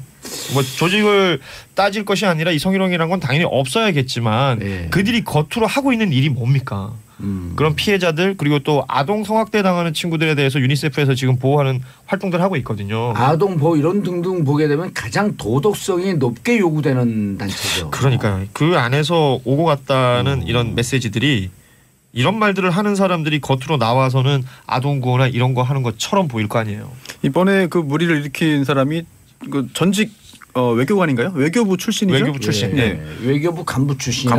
네. 물론 지금은 공무원은 아니지만 또 외교부 관련해서 생각해 보니까 혹시 또 생각나는 게 있습니다. 예. 칠레에서 또 성추행 몰카 사건도 몰카 있었고요. 찍혔죠. 네, 찍혀서 또 정말 그 망신당했고요. 또 뭔가 지키고 그걸 또 무마하려고 또 뒷돈 주고 막 이런 것까지 다 알려져가지고. 그렇습니다. 네. 또 이제 문맥의 뉘앙스가 다르다라는 항변도 있었습니다만 9월에 또 외교부 간부 한 명이 여자는 열등하다는 취지의 발언에서 또 문제가 됐고요. 혹시라도 뭐 너무 이게 크게 확대시키는 건지 모르겠습니다만 외교부 내에 어떤 이런 그 성 관련된 그런 그 관념이 너무 구시대적이거나 아니란 생각을. 네, 요즘 세태에 맞지 않거나 예. 요즘 기준에 이런 것도 있지 않나 좀 걱정됩니다. 남성 위주의 권위주의 마초이즘 이런 게 뿌리 깊게 박혀 있을 수가 있겠죠. 그러면 안 됩니다. 요즘 진짜 안 이게 됩니다. 보통 네. 외교부 같은 경우는 해외 대사로 가잖아요. 예. 그래서 본인의 왕국이에요, 사실. 그렇죠. 약간 맞아요. 네. 폐쇄적이고 약간은 독립돼 있으니까 에티오피아 대사도 이런 사건으로 성비 사건이 있었고요. 코이카 그 그렇죠. 외교부 맞아요. 산하 네. 그러니까 외교부 관련돼서 이런 일들이 많은 이유는 그만 그러한 내부 해야죠. 조직 문화가 좀 잘못되어 있다라고 하는 그런 추정을 해볼 수가 있겠네요. 그렇습니다. 예, 자, 아빠들의 수다. 정인석 기자님, 손소 변호사님, 고윤준 작가님 인사하시고요. 네, 고맙습니다. 감사합니다. 예, 저는 광고 듣고 4부 저녁 전 작가의 시선으로 돌아오겠습니다. 채널 고정하소서.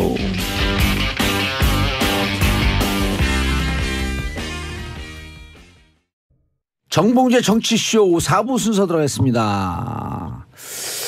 자, 작가의 남다른 관점으로 우리 사회를 들여다보는 시간 전 작가의 시선 전효옥 작가님 자리하셨습니다. 안녕하세요. 단거요. 눈길에 조심하셨어요? 그럼요. 무사히 오신 거 보니까 조심하신 것 같아요. 뒤꿈치부터 뒷구서 따박따박 걷고 있어요. 운동 신고 오셨어요? 네. 조심해야 돼 진짜. 네. 그래도 생각보다는 오늘 그렇게 미끄럽지는 않네요. 날이 풀려갖고. 그러게요. 다행히. 어저께 살얼은 얼것 같더라고요. 그래서 좀 걱정했는데 괜찮아서 다행이에요. 전 새벽에 네. 평상시보다 한 10분 15분 더 빨리 나왔거든요. 오. 왜냐면 이제 어제 눈이 왔고 길이 막혔을 줄 알고. 네. 회사에서 사람들이 차를 안 갖고 왔나 봐요. 네. 차가 평상시에 반으로 줄었어요. 그 생선 달리셨네. 길이 안 먹히더라고. 원래 새벽에 뭐 안 막히는데 뭘 또 그렇게 엄살을. 며칠 전에 막혀갖고. 자, 오늘 시선 어디에 꽂히셨어요? 우리가 그 과거의 경험에 예. 거기서 이제 벗어날 필요도 있다고 생각해요. 며칠 전에는 차가 막혔지만 오늘은 그렇지 않았잖아요. 예. 저는 그 안철수 대표의 어떤 승부수, 예. 이 전 당원 투표에 이제 자신의 정치적 생명은 물론 그 바른 정당하고의 통합을 걸겠다 하는 것이 전반적으로 굉장히 냉소적으로 보고 있는 것 같아요. 그럴 만하기도 하죠. 그동안은 이제 안철수 대표가 보여줬던 아마추어적이고 또 오락가락하는 예. 행보라든가 그러면서도 또 정말 답답하다 하고 그 지지했음에도 불구하고 가슴을 치게 되는 이런 건 있었습니다마는 제가 보기에는 첫째 정치라는 거는 이 목숨을 걸어야 되는 거죠. 정치인이 걸 게 뭐가 있겠어요. 생물학적인 목숨보다 정치적인 목숨이 더 막중한 예. 거거든요. 예. 생물학적으로 죽어도 정치인은 정치인이지만 정치적 생명이 죽으면은 더 이상은 이제 한 인간으로서도 잊혀지는 거니까 그런 점에서 이제 정치적 생명을 걸었다는 승부수를 점. 띄운 거죠. 그렇죠. 예. 그건 제대로 된 딱 느낌은 오세요? 승부수를 띄운 게? 당연하죠. 이것보다 더한 승부수가 어디 있겠어요. 그리고 두 번째는 냉소적으로 보고 냉소적으로 말할 수 있는 자격이 과연 대한민국 국민 중에 또는 정치인 중에 진짜 있을까 이런 생각도 들어요. 이제 혹자는 그러죠. 딱 전당원 투표에 붙였다 하니까 오세훈 시장의 그 투표가 생각이 난다. 그렇기 때문에 안철수가 이제 오세훈 시장 못지않게 이제 끝나는 거다. 패망할 이제 것이다. 네, 그렇게 보기도 하죠. 그런데 제가 볼 때는 이제 안철수의 선택이 오세훈 파트 2냐 아니면 정말 정치적인 기적이냐. 저는 안철수가 폭망을 한다 하더라도 예. 이런 하나의 승부수를 띄우고서라도 이 정치판을 떠난다면 그 자체가 의미가 있다 이렇게 생각을 해요. 즉 국민 성과가 없을 거라고 예측하세요? 저는 반반이에요. 그리고 이제 전당원 투표에서 얼마나 이제 동원력을 갖고 있느냐, 예. 또 대표가 모바일로 됐던 한다 그러더라고요. 그렇죠. 예. 그런 점에서는 상당히 이제 승부수도 있긴 하지만은 문제는 뭐냐면은 안철수가 갖고 있는 그 어떤 정치적인 팬덤이 그렇게 공고하지가 않아요. 예를 그러니까요. 들면은 박근혜 팬덤이라든지 예. 그 문재인 팬덤이라든가 그래서 정치인이 이런 승부수를 띄울 때 가장 이제 뒷 배경을 받쳐주는 거는 정치인의 즉 강력한 지지력. 강력한. 네가 어떤 짓을 하더라도 여기까지 나갈 수 있는 정치인의 어떤 강력한 팬덤인데 그 점에서는 부족하죠. 그리고 예. 두 번째는 국민의 정당이 갖고 있는 아주 묘한 그 얼치기 지역 그 기반에다가 예. 또 그러면서도 그들이 갖고 있는 가치가 굉장히 혼재되어 있다는 것. 그런 점에서는 저는 문제는 있다고 보지만은 예. 그러나 우리 국민들이 갖고 있는 시선도 있어요. 좀 이제 고만했으면 좋은 사람들이 있잖아요. 그 사람들을 꽤 많죠. 네. 그래서 이번에는 뭐 안철수가 이제 기자회견에서 구태화의 이별을 얘기를 했지만은 국민들 특히 이제 호남 지역에 있는 분들이라고 해서 다 호남 출신 정치인들을 다 지지하는 게 아니에요. 예. 그분들도 반반이었어요. 처음에는 그 어떤 친노계로부터 이제 홀대를 받았던 그 구원이 있어서 지지한 분도 있지만 진정한 이 나라의 새로운 정치를 원해서 안철수를 지지한 사람이 있었어요. 그런 분들이 많아요. 그렇죠. 그러니까 그분들이 얘기하는 건 2016년에 네. 총선 때 국민의당 바람 안철수 바람이 분 건 분명하잖아요. 그렇죠. 그래서 그때 이제 국민의당을 지지했던 분들이 저한테 이제 그런 얘기를 했었어요. 이 호남에 계신 분들이 무능하지 않다. 무책임하지 않다. 그러나 어설프다. 하지만 어설픈 거는 자신이 아주 고된 훈련을 통해 가면서 정말 도제 밑에서 이 호남이라는 도제 밑에서 그 정치 10단의 도제 밑에서 고생하면 되지 않겠느냐 이런 이제 생각을 하신 분도 있죠. 그래서 제가 보기에는 이 안철수의 승부수에 대해서 우리가 마음도 열고 눈도 열고 볼 필요는 있다 이렇게 생각을 합니다. 예, 알겠습니다. 그런 의미에서 정치인 안철수 전격 분석. 네. 일단 매우 독특한 캐릭터의 그 정치인이죠. 예. 첫째는 그 모든 캐릭터가 이 반정치적이에요. 안철수는. 그러니까 골방의 정치인이고 그다음에 사람을 좋아하지 않고. 예. 그리고 사람이 떠난다는 말을 많이 들었고 실제로 그랬어요. 그랬죠. 그래서 또 두 번째는 뭐냐면은 정치인에게 제일 중요한 거는 인파워먼트예요. 그러니까 각자의 자신을 도와주는 지지 세력 혹은 정치인들에게 당신은 뭘 해달라고 확실하게 임무를 줘야 돼요. 아, 그게 임무임과 동시에 신뢰. 그렇죠. 그리고 자기 자신도 여기서는 손을 띄어야 되는 거죠. 근데 이제 안철수 그 후보가 지난 대선에서 마지막에 했던 거는 나 홀로 뚜벅이 그러니까요. 유세였어요. 이거는 뭐냐면은 전혀 정치적이잖아요. 다른 사람들이 뭐 할 거를 지정해 주지 않은 채 나 혼자서 김사과처럼 뚜벅이처럼 돌아다닌다고 하면 이거는 사실은 선거 운동으로서는 상당히 비조직적이고 원시적이고 무모한 거예요. 근데 그런 점에서 이제 최장직 교수가 이제 안철수의 그 정책 네트워크 내일의 이사장을 그만두면서 이런 얘기를 했죠. 나의 역할이 없었다. 나의 주장과 나의 아이디어가 전혀 받아들여지지 않았다. 그분의 역량을 극도로 썼으면 어마어마한 바로 영향을 보였을 뿐인데. 네, 좋은 사람들이 모였지만 그 사람들에 대해서 할 일도 또 자신이 갖고 있는 후보로서의 말하자면 내 대신 보낸다 할 수 있는 사람이 안철수 주변에 하나도 없잖아요. 예를 들면 문재인 대통령이 이번에 아랍에미리트에 임종석 실장을 보냈는데 사람들은 그걸 어쨌든 문재인 대통령 대신에 왔다고 했지만은 안철수는 그럴 사람이 없었던 거예요. 그래서 정말 그 정치계에서 매우 독특하고 이제까지 전례 없던 캐릭터의 정치적 신데렐라였다. 이 신데렐라는 또 어떤 점에서 그러냐면은 이제까지 이 정치 쪽에서 이렇게 볼 때는 계단을 밟은 정치인들이 대선 후보가 됐어요. 근데 안철수 대표의 경우에는 기본적으로 볼 때 방송에서 무릎팍도사라는 방송에서 떠가지고 프로에서. 그렇죠. 그러니까 예능이 키운 이 정치 스타라는 점을 안철수 대표가 지금까지 극복을 못했던 게 아닌가. 그렇기 때문에 이번 승부수에 대해서 사람들이 글쎄 옷이다 될까요? 뭐 이렇게 그런데, 보는 게 아닌가 싶어요. 그런데 정치에 들어오기 전에 자기 분야에서 네. 그 뭔가 바이러스 퇴치기 벼랑 네, 백신 네. 분야에서 네, 네. 이미 일가를 이루었고 그렇죠. 그리고 네. 그 위인전에 나올 정도로 우리 시대의 시대 교과서에도 정신에 실렸었죠. 네. 투철했던 분이었고 네. 그다음에 2011년에 서울시장 도전한다 그럴 때 무척 신선했고 그렇죠. 50%인데. 이런데 정치적으로 그대로 와갖고 네. 여기서 잘 살렸으면 어쨌든 정치도 외부에서 신선한 충격이 올 필요가 있을 때였었거든요. 네. 저는 네. 안철수 대표에 대해서 제 나름대로 참 그 안쓰러운 건 뭐냐면 이분이 정치를 하지 않았었으면은 더 잘 먹고 잘 살고 편안했을 거예요. 예. 또 이제 여전히 스타의 위치에 있었을 거고. 예.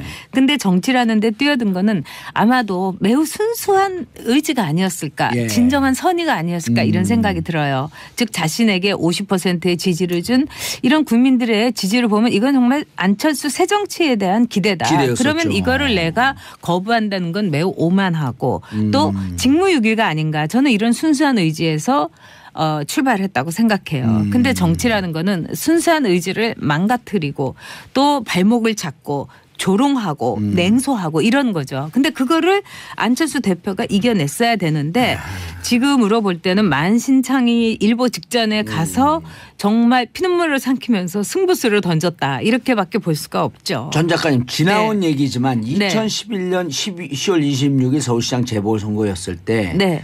지금의 그 박원순 당시 후보는 네. 5%도 안 나오는 그러니까요. 최약체 후보였었거든요. 네, 네. 그럴 때 이제 안철수 당시 일반 민간인이지만 네. 네.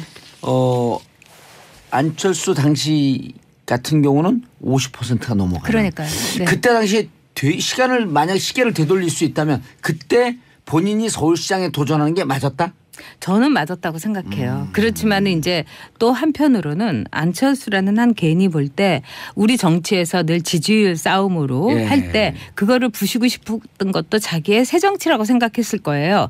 즉 5%의 지지에 대해서 50%가 양보하고 물러선다는 것도 어떻게 보면은 안철수가 갖고 있던 어떤 새로운 정치의 모습이었기 때문에 오히려 유권자들은 그때 열광했죠. 그래서 삽시간에 순식간에 눈을 떠보니까 대선 후보가 돼버린 거예요. 근데 그 대선에서도 이제 당시에 문재인 후보에게 이제 양보를 했었는데 이런 양보의 정치에 대해서 열광했던 유권자들을 잡아두려면 어떤 게 있어야 되냐.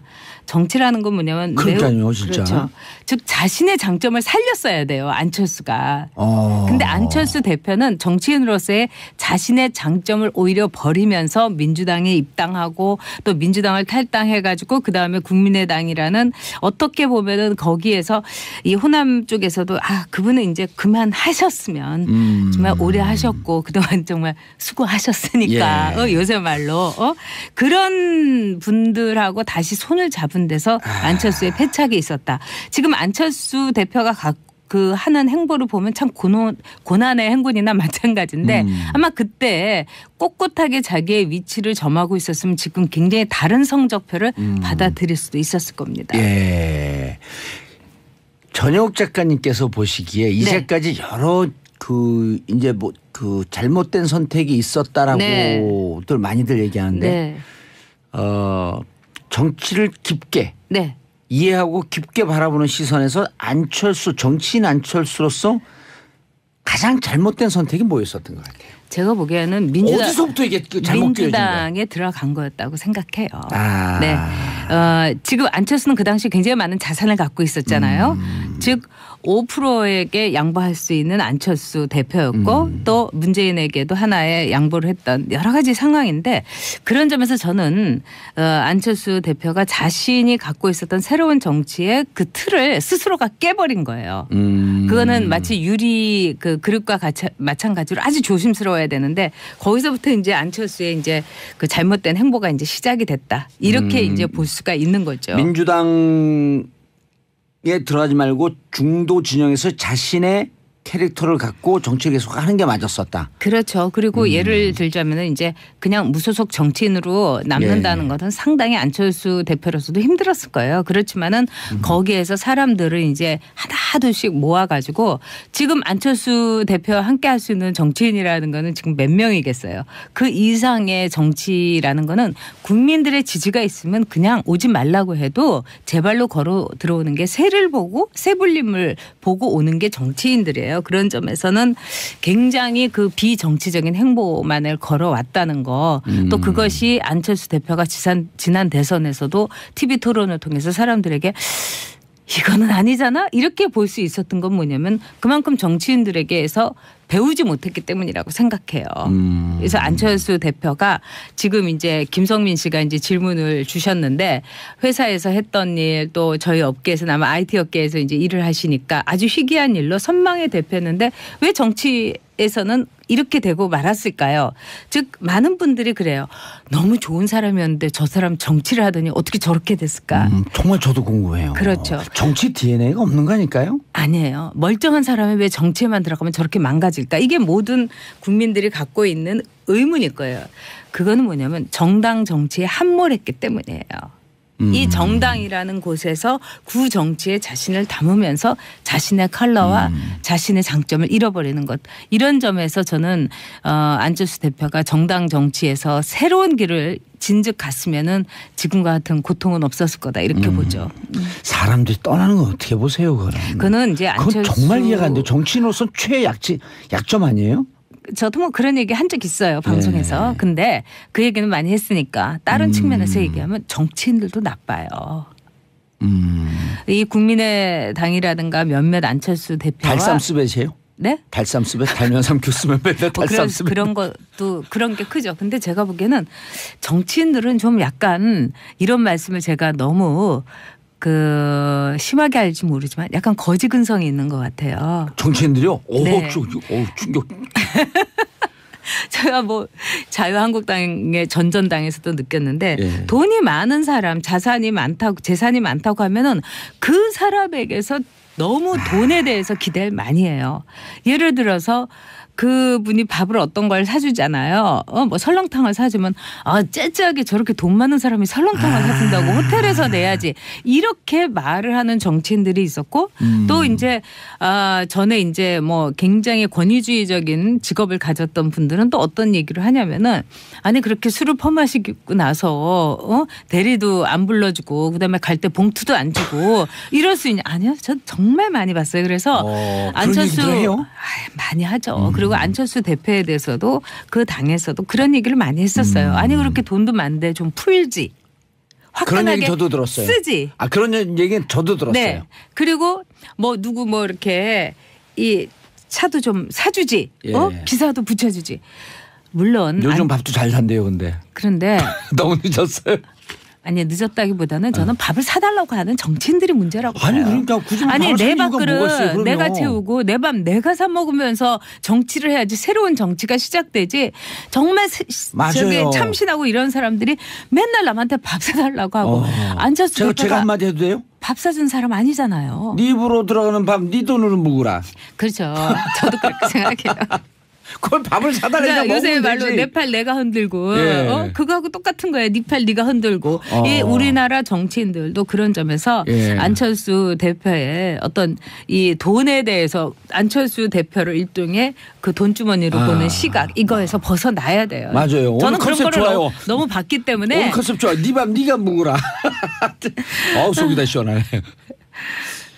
후원금 달라 그러고 후원금으로 밥 먹으면 되잖아요. 아니 보면. 그리고 왜 정치인들이 맨날 호텔에서 좋은 밥을 먹어야 돼요? 맞아요. 오히려 우리 국민들이 먹는 밥하고 똑같은 수준의 밥을 먹어야 돼요. 저는 그래서 자유한국당의 전전당에 있을 때도 제발 이러지 말아라. 거지냐. 3만 원에서 5만 원 올리는 거 그런 거 하지 말아야 돼요. 네. 그러고 이랬어요. 지금 자유한국당의 전전당에서 왜 어떻게 자기의 지역구에 있는 지역 구민보다 더 좋은 밥을 먹어야 되냐.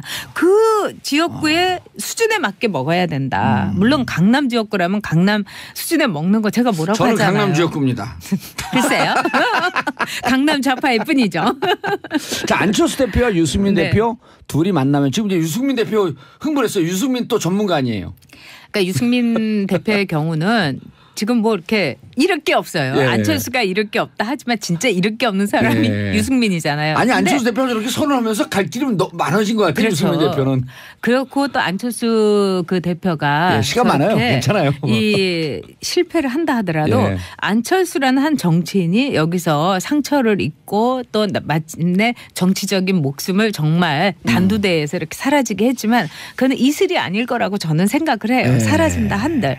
근데 이제 유승민 유승민 대표의 경우는 계속 이렇게 눈치 보다가 네. 어저께까지만 해도 뭐 신중하게 대처하겠다 이러면서 간을 계속 보다가 진짜 간철수가 아니라 간승민이었던 거죠. 그러다가 오늘 뭐라고 하냐면은 적극적으로 이제 뭐 만나보겠다 예. 이런 이제 러브콜을 보내는 거는 뭐 이제 창구를 통해서 그렇죠. 뭐 만나겠다. 유승민 대표는 아마 지금 이제 계산기를 이제 두드려 본 거예요.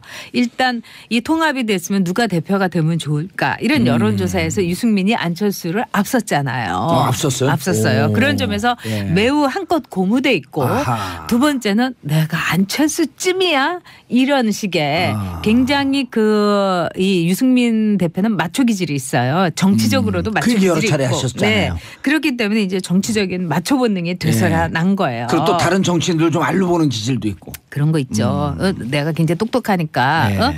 그렇기 때문에 안철수 대표의 이런 행보에 대해서 지금 안철수 대표가 자신을 던졌기 때문에 내가 이렇게 가만히 있다가는 정치라는 거는 행동하는 사람의 것이에요. 맞아요. 언제 뒤집힐지 모르는 거예요 그러니까 이게. 수동태로 있다가 이러다가 내가 또 이렇게 또 여론조사라는 건 언제 또 뒤집힐지 모르는 거니까 지금 빨리 깃발을 꽂아야 되겠다. 예. 이래가지고 오늘 강력한 멘트를 했더라고요. 적극적으로 이제 한번 우리 합당에 대해서 절차도 알아보자 이러는데 정치는 제가 맨날 다큐라고 하면서 예능이 아니라고 하는데 일단 드라마라는 점에 있어서 누가 더 드라마틱하게 네. 정치적인 행보를 가느냐 이런 점에서는 지금 안철수가 상당히 앞서 있다 이렇게 보고 있어요. 예, 통합 반대파인 박지원 전 대표가 네. 3, 4등이 합당하면 꼴등된다. 근거와 논리적 근거는 없는데 뭔가 말이 그럴듯해 보여요. 지금 이제 박지원 전 대표에 대해서는 많은 사람들이 그분에 대해서 그분은 뭘 갖고 있다. 또 그분은 뭐가 풍부하다. 뭐 이런 거에 뭐라는 건 아마 뭐 그분이 특출한 정치적인 팬덤이 있는 것도 아니고 예. 능력이 있는 것도 아니고 미래가 있는 것도 아니고 뭘 갖고 있는지 아실 거예요. 그런 점에서 박지원 대표에 대해서 만만치 않게 보는 건 사실이죠. 그러나 제가 보기에는 이제 정치인이 자기 소명을 다해야 될 때가 있어요. 예. 그 중에 하나가 사라져 주는 거예요. 네? 사라져 주는 거. 그 전에 저는 호남을 위해서 이분이 좀 사라져 주셨으면 좋겠어요. 아니 17대를 끝나고 그만둔 네. 김용갑 의원인가요? 네. 삼선하고 네. 떠난 분. 네. 여의도 보면서 나 할 만큼 다 했다. 이게 무슨 마르고 닳도록 대를 이어서 할 직업이냐 하면서 던졌을 때 그분이 우리 솔직히 말씀드리면 좌파나 진보 중에서 보수 꼴통이라고 표현했었거든요. 네. 근데 떠날 때 깔끔하게 떠나는 모습을 보면서 이미지가 완전히 틀려지더라고. 그리고 국회에서도 그분하고 같이 상임위를 했던 김영갑 씨 분은 맞죠? 김영갑 의원 다 저기 그때 열린 우리당 의원들조차도 굉장히 좋아했어요. 왜냐하면 같이 상임위를 해보면 네 10분 전에 딱 와서 있으시고 그다음에 아주 깔끔한 분이에요. 멋진 모습이었어요. 네. 지나 보면. 그리고 이제 김영갑 의원하고 저거는 참 잘 지냈는데 나중에 이제 제가 박근혜 그 전 대통령한테 등을 돌려서 저를 무지무지 미워하셨어요. 박근혜 대통령하고 또 친했나요? 그분하고? 아우 그분은 대단한 그 박근혜 친박. 네 그렇지만은 그분이 최근 들어서 인터뷰를 하면서 내가 국민들에게 면목이 없다. 박근혜를 지지했기 때문에 그리고 그런 얘기도 이럴 줄 했어요? 몰랐다. 그럼요. 그래서 처절한 어떤 반성문을 쓰셨는데 저는 그런 것이 노 정치인의 모습이라고 생각해요. 노 정치인은 사라져 줄 때를 알아야 되는 거예요. 안철수 대표 마지막 이제 권력을 줄일 수 있을까요? 아마 힘들 겁니다. 그러나 유승민은요? 거기는 절대로 안 되고요. 저는 어떤 바람이 아니라 객관적 평가이신 거죠? 네, 그럼요. 네, 그런 점에서 저는 안철수 대표가 이번에 승부수를 던진 거에 대해서 알겠습니다. 그분의 정치적인 어떤 포텐셜, 예. 잠재력이 터진 거다 이렇게 보고 있어요. 알겠습니다. 전 작가님 인사하시고요. 네, 다음 주에 또 뵐게요. 예, 저는 내일 오전 10시 5분에 돌아옵니다. 평안을 사랑하는 대한민국 국민 여러분 감사합니다. 땡큐 피스 코리아.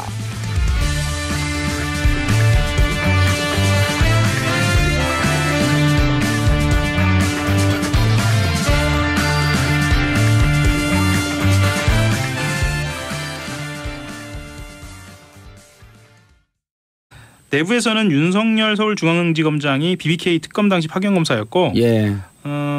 그렇게 의심하면 예. 하면 안 돼요. 뭐 그런 근데. 이야기도 나옵니다. 예. 예. 어쨌든 근데 파이팅을 해줘야죠. BBK 그 특수수사팀에 있었던 15명 중에 2명만 빼놓고 13명이 다 요직에 있다.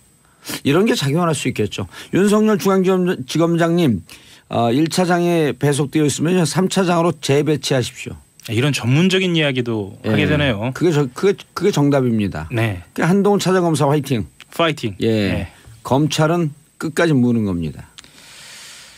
다음 얘기는 신생아 얘기를 좀 해봐야 할 것 같아요. 예. 예. 감염균은 슈퍼 박테리아급. 예. 예. 이런 내성균이 발견된 경우가 예. 4에서 5%밖에 안 된다고 합니다. 그래서 전문가들 같은 경우에는 병원 감염이나 의료과실 쪽에 무게를 싣고 있는데요. 지난 시간에 말씀드렸지만 시트로박터 푸른디균으로 네. 확정이 됐고요. 외부 조사팀이 이 정밀 진단을 해보니까 내성이 아주 강한 말씀드렸던 그 항생제 균이라고 내성과 어느 네, 항생제도 뭐도 잡을 수 없는. 그렇죠. 예. 그래서 이대 목동병원을 한번 들여다보니까 의료과실이나 이 위생이 문제된 게 처음이 아니더라고요. 그렇죠. 수액에 날벌레가 있는데 그 처벌하지 않았고. 기억나실지 모르겠는데 엑스레이 필름이 좌우 반전된 사고도 있었어요. 그렇죠. 예. 그래서 그게 결핵 사건이었죠. 결핵 사건은 그 다음입니다. 아 그랬나요? 결핵 많았어요. 예. 간호사 결핵. 간호사 결핵입니다. 예. 엑스레이 좌우 바뀐 건 뭐였었죠? 2013년에 있었던 일인데요. 예. 코 엑스레이 필름이에요. 비염이었었나요 그게? 예.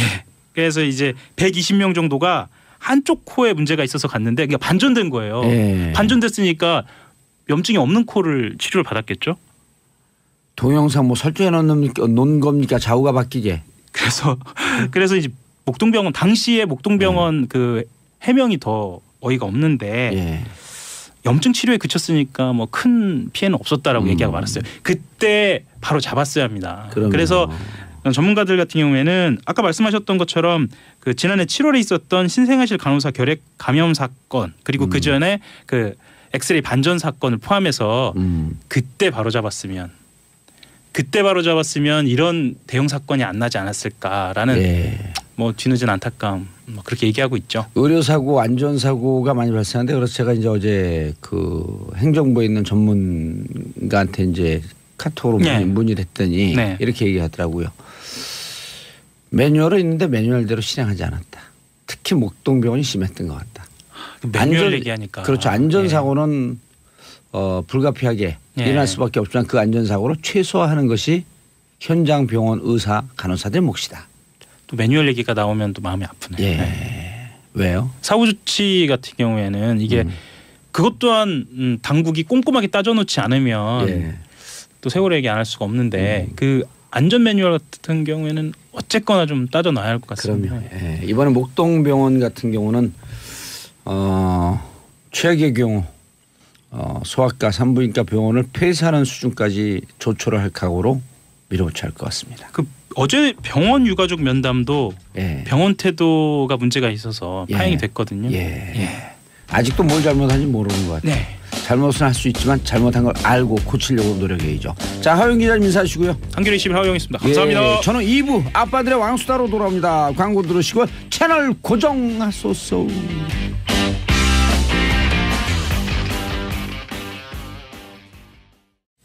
정봉재 정치쇼 2부 아빠들의 왕수다 들어가겠습니다. 자, 함께 하실 분 정인설 한국경제신문 기자 자리하셨고요. 안녕하세요. 정인설입니다. 손수호 변호사님. 네, 안녕하세요. 예, 고현준 만평 작가 겸 평론가 겸 전국구 사회자. 반갑습니다. 고현준입니다. 그 뭐 머리 좀 이상해.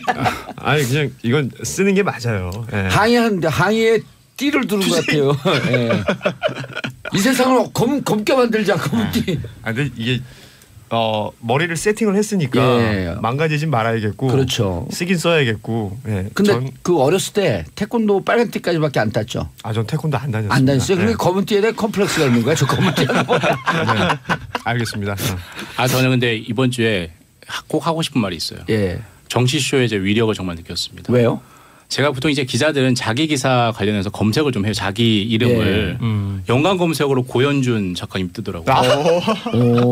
그 뭐 위력이 아니면 어디 갖고 사람들이 사인해달라 그러지 그게 위력이지. 어찌됐든 제가 그때 고현준 작가님이 검색을 제 이름 같이 떠요. 검색을 해봤다는 거죠? 연관 검색어로 뜨더라고요. 그리고 또 정치쇼도 같이 뜨더라고요. 근데 그 위력이라고 하는 얘기 당연한 건가요? 감동을 먹기에는 좀 허접하다. 조금 약하네. 죄송합니다. 자, 919님 예산 휴게소에 정치쇼 나오네요. 차에서 듣다 잠시 휴게소에 들렸는데 봉도사님 목소리 나와서 놀랐습니다. 제가 작년에 여론조사 팟캐스트 한번 한 적이 있거든요. 네. 그게 전국적으로 어느 지역에서 지지율이 제일 높게 나오나 한번 봤어요. 어디일 것 같아요? 예산이었나요? 충청도. 충청도요? 이게 충청도. 해야 하는데 지금 체계에서는 군 검찰에서 하는 게 맞아요. 그게 군 법상 검찰에서. 그렇습니다. 네. 예. 그런데 송영무 국방부 장관은 지난번 김관진 구속적 부심으로 석방됐을 때 김동준 인천지방법원 부장판사가 이게 뭐 이런 그 도구 같은 경우가 다 있냐. 네. 그렇게 비판했음에도 불구하고 송영무 국방부 장관이 이랬잖아요. 잘된 것으로 판단한다. 그래서 우선순위를 두면 됩니다. 이 감청에 대해서는 아주 철저하게 군 검찰이. 조사해서 절대 이걸 하지 못하도록 일단 막아놔야 돼요. 이렇게 한 사람들 일단 다 처벌해야지. 그렇죠. 이게 순서입니다. 그 다음에 감청한 사람들, 불법 감청한 사람들, 그래서 자신들에게 압수수색이 들어온 것을 알고 대비한 사람들 도대체 누가 지시했는지. 앞으로는 절대 못하게. 네, 앞으로 절대 못해. 책임자가 누군지, 누가 지시했는지, 네. 누가 액션 플랜에 가담을 했는지. 이게 나중에라도 불법적인 무언가를 한 다음에 본인들이 그것을 덮으려고 할 때 일종의 계기가 될 수 있어요. 그래서 네. 굉장히 중요한 뉴스고 이것은 끝까지 지켜봐야 합니다. 어떻게 처리될지요. SBS가 계속 단독으로 한 게 이게 훌륭하게 잘했네요. 그렇죠. 우리가 있는 곳이 지금 예. 어디예요? SBS 정치쇼입니다. SBS 정치쇼 잘하고 있습니다. 짝짝짝. 그리고 하나만 더 말씀드릴게요. 그러나 이렇게 잘하고 있는 것을 끝내면 안 되죠. 악착같이 그렇죠. 끝까지. 누가 지시를 했고 이 사람들에 대해서 처벌의 행동이 옮겨지고 있는지 조사가 진행되고 있는지 이걸 계속 후속 보도를 해야 될 거 아니에요. 기무사가 그리고 감청을 할 수 있었던 이유가 또 있어요. 예. 군 내부에서는 이 정치 개입 사건에 대한 수사나 조사가 이게 과연 온당한 것이냐라는 분위기가 있는 거예요. 아하. 이것도 알려야 합니다. 우리 일상적으로 정치 개입했어. 왜 이걸 조사하지? 그전에도 했고 지금도 했고 앞으로도 할 것인데. 이런 얘기 아니에요? 전반적으로 퍼져 있는 이야기죠. 김기춘 전 비서실장도 얘기했는데 종북을 척결하려고 했다라는 논리. 본인들이 정치 개입을 했다라는 논리를 살짝 비틀죠. 아, 좌파 척결, 경북 그렇죠. 척결. 예. 이 논리를 가지고 본인들은 할 일을 했다라고 예. 이야기를 하는데요. 이 분위기가 어느 정도냐면 그 TF 내부에서 수사관들이 현직으로 복귀하면 불이익 받는 거 아니냐 이 정도로 압력이 있다는 거예요. 군 내부에서. 네. 이 얘기가 이 감청을 통해서 나오기 시작한 거니까 이 감청부터 철저하게 조사해야 합니다. 국방부 개혁해야 돼요. 왜냐 군에서 잘못하게 되면 군 검찰 군 재판 그 사법부에서 재판 받는 거 그거 없애야 되거든요. 그렇죠. 경찰이 잘못하면 일반 검사가 조사를 하고 그렇죠. 모든 네. 공무원이 잘못하면 예를 들어 소방관이 잘못하면 소방관 내에 무슨 그 소방 검찰이 따로 있나요? 없죠. 군은 무슨 국방 비밀이라고 하는 이유로 군 검찰이 따로 있었고 거기서 짝짝꿍 하면서 대충 덮어주고. 뭔가 비밀주의 예. 이런 그 것들은 재판 넘어가게 네. 되면 자기들 다 감형해주고. 그렇죠. 그러니까 군내 우리 아이들 폭행, 의문사 이런 게 사라지지 않는 거예요. 사라지지 않죠. 예. 아니 애들 그 잘못해 때렸고 그 죽어도 나중에 감형하고 1년 2년도 안 살고 나오는데. 그렇죠.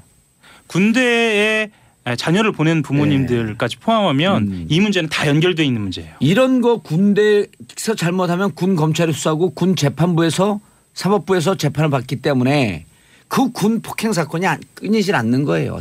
자기들끼리 덮어버리거든. 그러니까 이 도감청이 여기서 끝나는 게 아니고 우리 아이들 군대 간 것에 폭행 사망 사건, 불안전한 군. 네. 이 문제까지 다 연결이 되는 다 거예요. 연결이 되어 있는 그럼요. 거예요. 그래서 이것은 끝까지 지켜봐야 예. 할 것 같습니다. 60만 장병의 안전을 보호하고 정말 안전한 군대 만들기 위해서 이 도감청 잡아야 되는 거예요. 예. 예. 다스 얘기도 좀 해볼까요? 아, 다스가 한다스요. 예. 고발이 2주째 들어갔는데 네. 검찰이 기초조사도 안 왜 됐다라는 얘기가 또 나옵니다. 이러십니까? 윤석열 중앙지검장님. 왜 이러세요 도대체. 그러니까 고발인 조사도 안 했다라는 거는 일단은 수사 의지 이야기를 안 할 수가 없는데요. 그 민주사회를 위한 변호사 모임 민변하고 참여연대가 고발을 했습니다. 그런데 아직 고발인 조사를 받지 못했다라면서 오늘입니다. 예. 고발을 한 분들이 수사를 촉구하는 의견서를 검찰에 낼 계획입니다. 이게 지금 배당된 거를 보니까 서울중앙지검 형사 1부에 배당이 돼 몇 있습니다. 차장 밑인가요? 여기가 지금 1차장 1차장인가요? 걸로 예. 알고 있습니다. 그런데 보통 검찰 내부에서는 수사 척수 여부를 그 다스의 횡령액이나 탈세액을 따져서 특가법의 조사 포탈에 해당되는지만 확인하면 된다. 그래서 3차장 산하로 말하자면 인지수사부서에 맡겼어야 하는 거 아니냐라는 이야기가 내부에서 그러네요. 나옵니다. 그다음에 예. 이게 다스 비자금 조성 등등은 경제범인데 그렇죠. 예.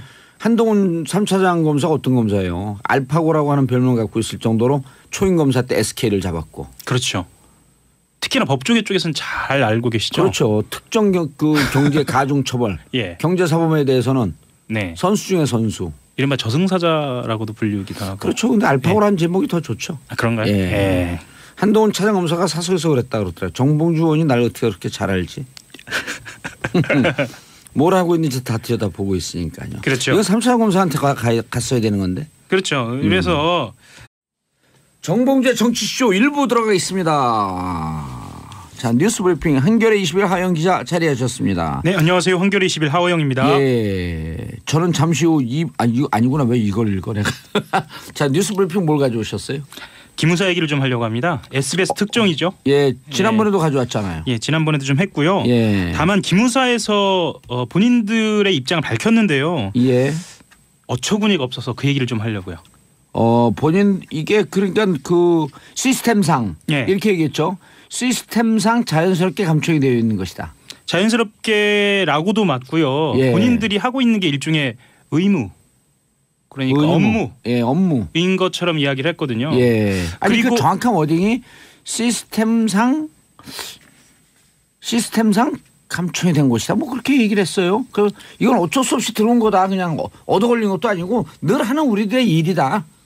좋습니다. 그것을 받아들인다고 하더라도요. 예. 기무사의 감청 그걸 왜 받아들여요? 시스템을 아니 그 말을 일단 군 법무관들한테 물어봤더니요. 그럴 경우에도 어떠한 것에 대한 영장이 있어야 된다는 거예요.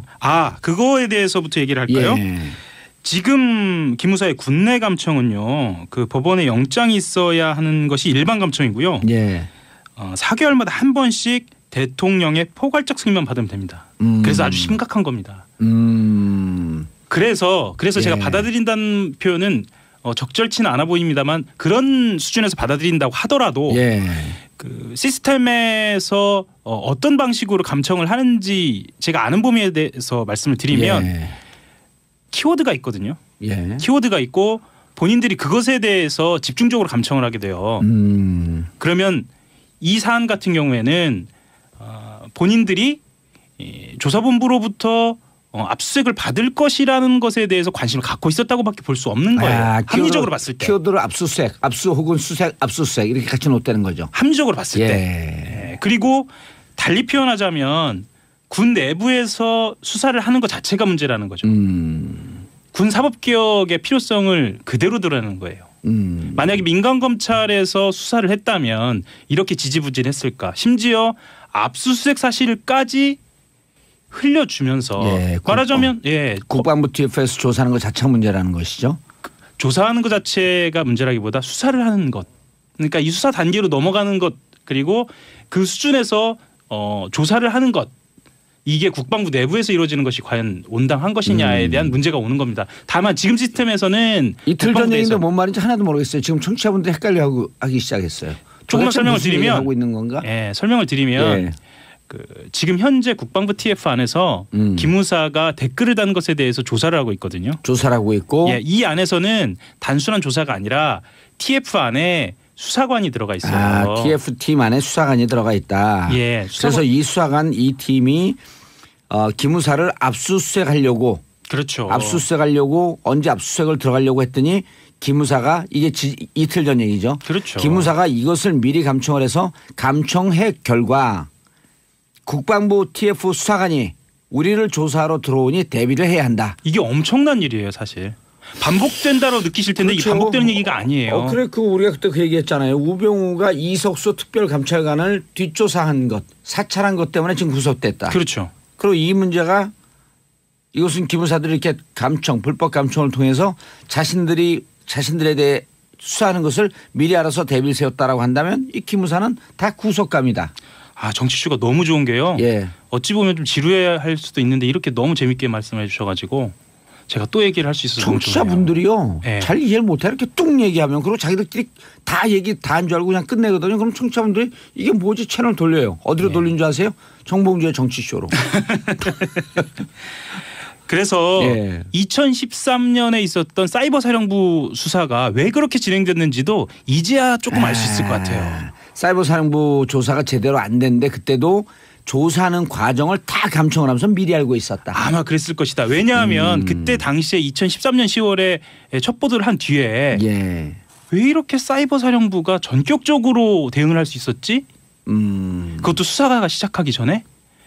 압수수색도 전에? 미리 수사하는 것을 도감청을 통해서 다 들여다보고 있었던 거예요. 아마 그러지 않았을까라는 합리적 의심이 가능해진 거죠. 합리적 의심이 아니라 뭐 그런 합리적 판단이라고 좀 해줘야죠. 예를 들면요. 예를 들면 당시에 대비가 어느 정도 이루어졌냐면 보통의 수사에 대비를 하는 정도가 아니고요.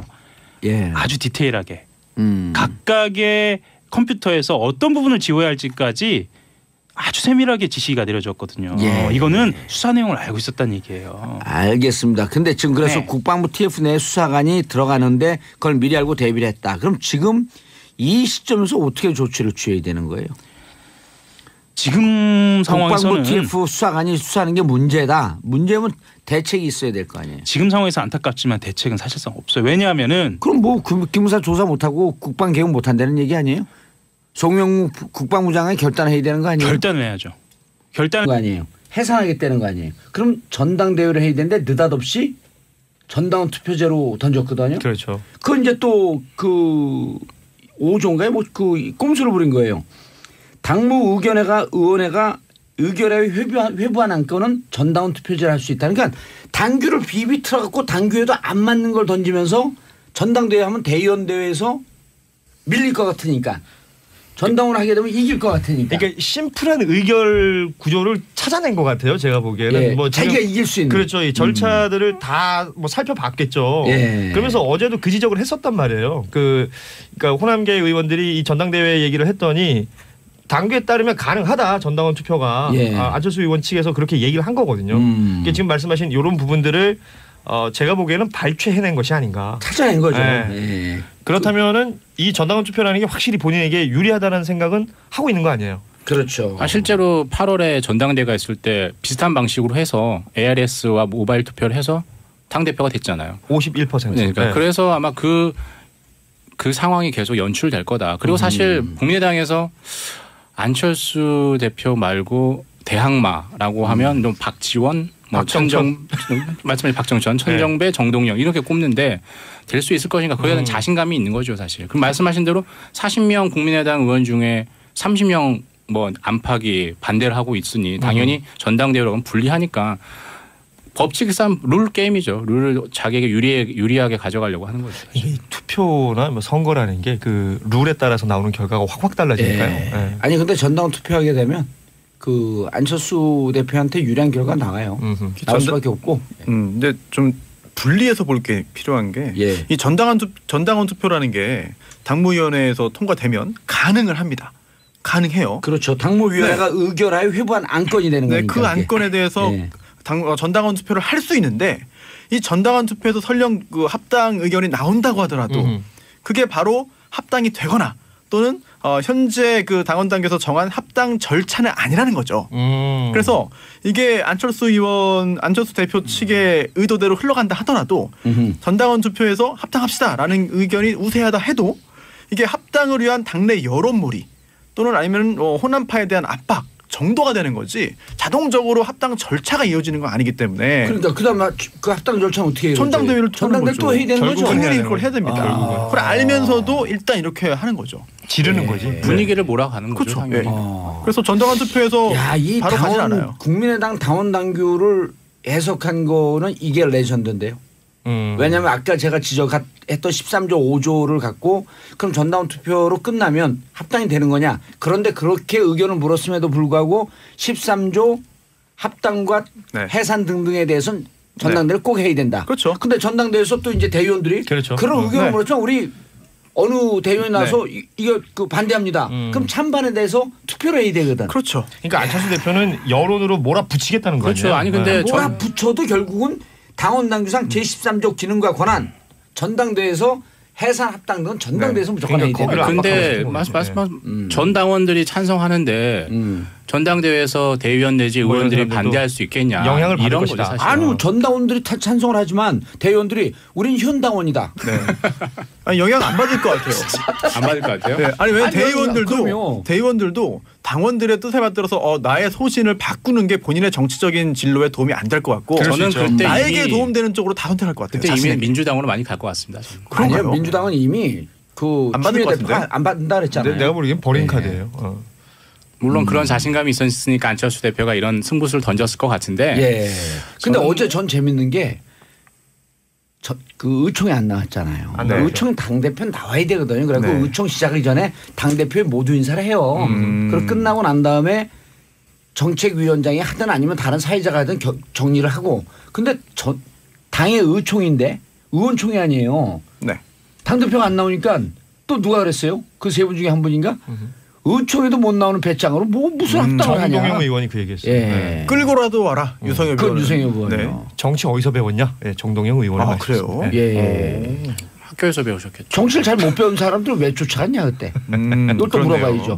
2015년 12월에 정치를 모르는 사람은 왜 쫓아갔냐. 그러니까 김동철 원내대표가 그 얘기했단 말이에요. 본인에게는 그 말을 전해왔다. 의총에 이렇게 진행되면 본인의 의견을 다 밝혔으니 의총에서 회의하시라. 예. 뭐 이런 의견을 김동철 원내대표한테 전해왔다라고 하면서 결국 의총은 비공개로 갔잖아요.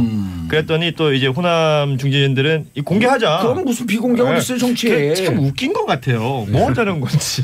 아니 호남 중진들이 맞죠. 근데 또 추미애 의원이 또 훅 찔렀죠. 그렇죠. 이제 받을 아니 국민의당에서 오는 사람들은 이미 오합지졸이기 때문에 받을 이유가 없다. 오합지졸한 표현을 썼죠. 그렇죠. 네. 추미애 대표도 센 표현했습니다 이번에. 네. 원래 세게 얘기해요.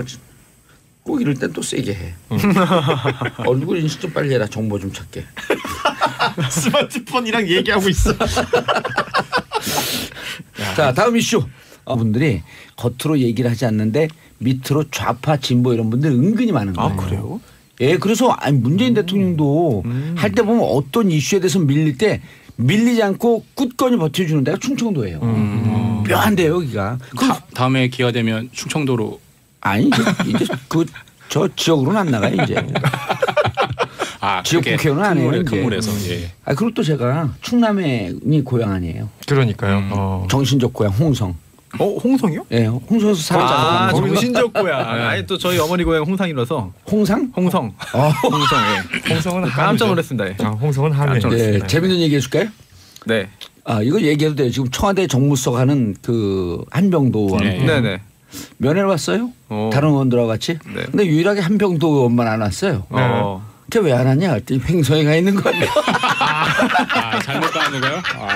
그럴 수 있어. 횡성에 가고 예. 횡성 교도소를 못 찾으니까 또 횡성 경찰서 간 거예요. 네. 그 경찰서 그 지키는 위병 네. 그한테 여기 교도소가 어디냐 그러니까 네. 또 이 있어요. 경찰이 저쪽에 있습니다. 있어요. 횡성 교도소가 있어요? 네, 있어요.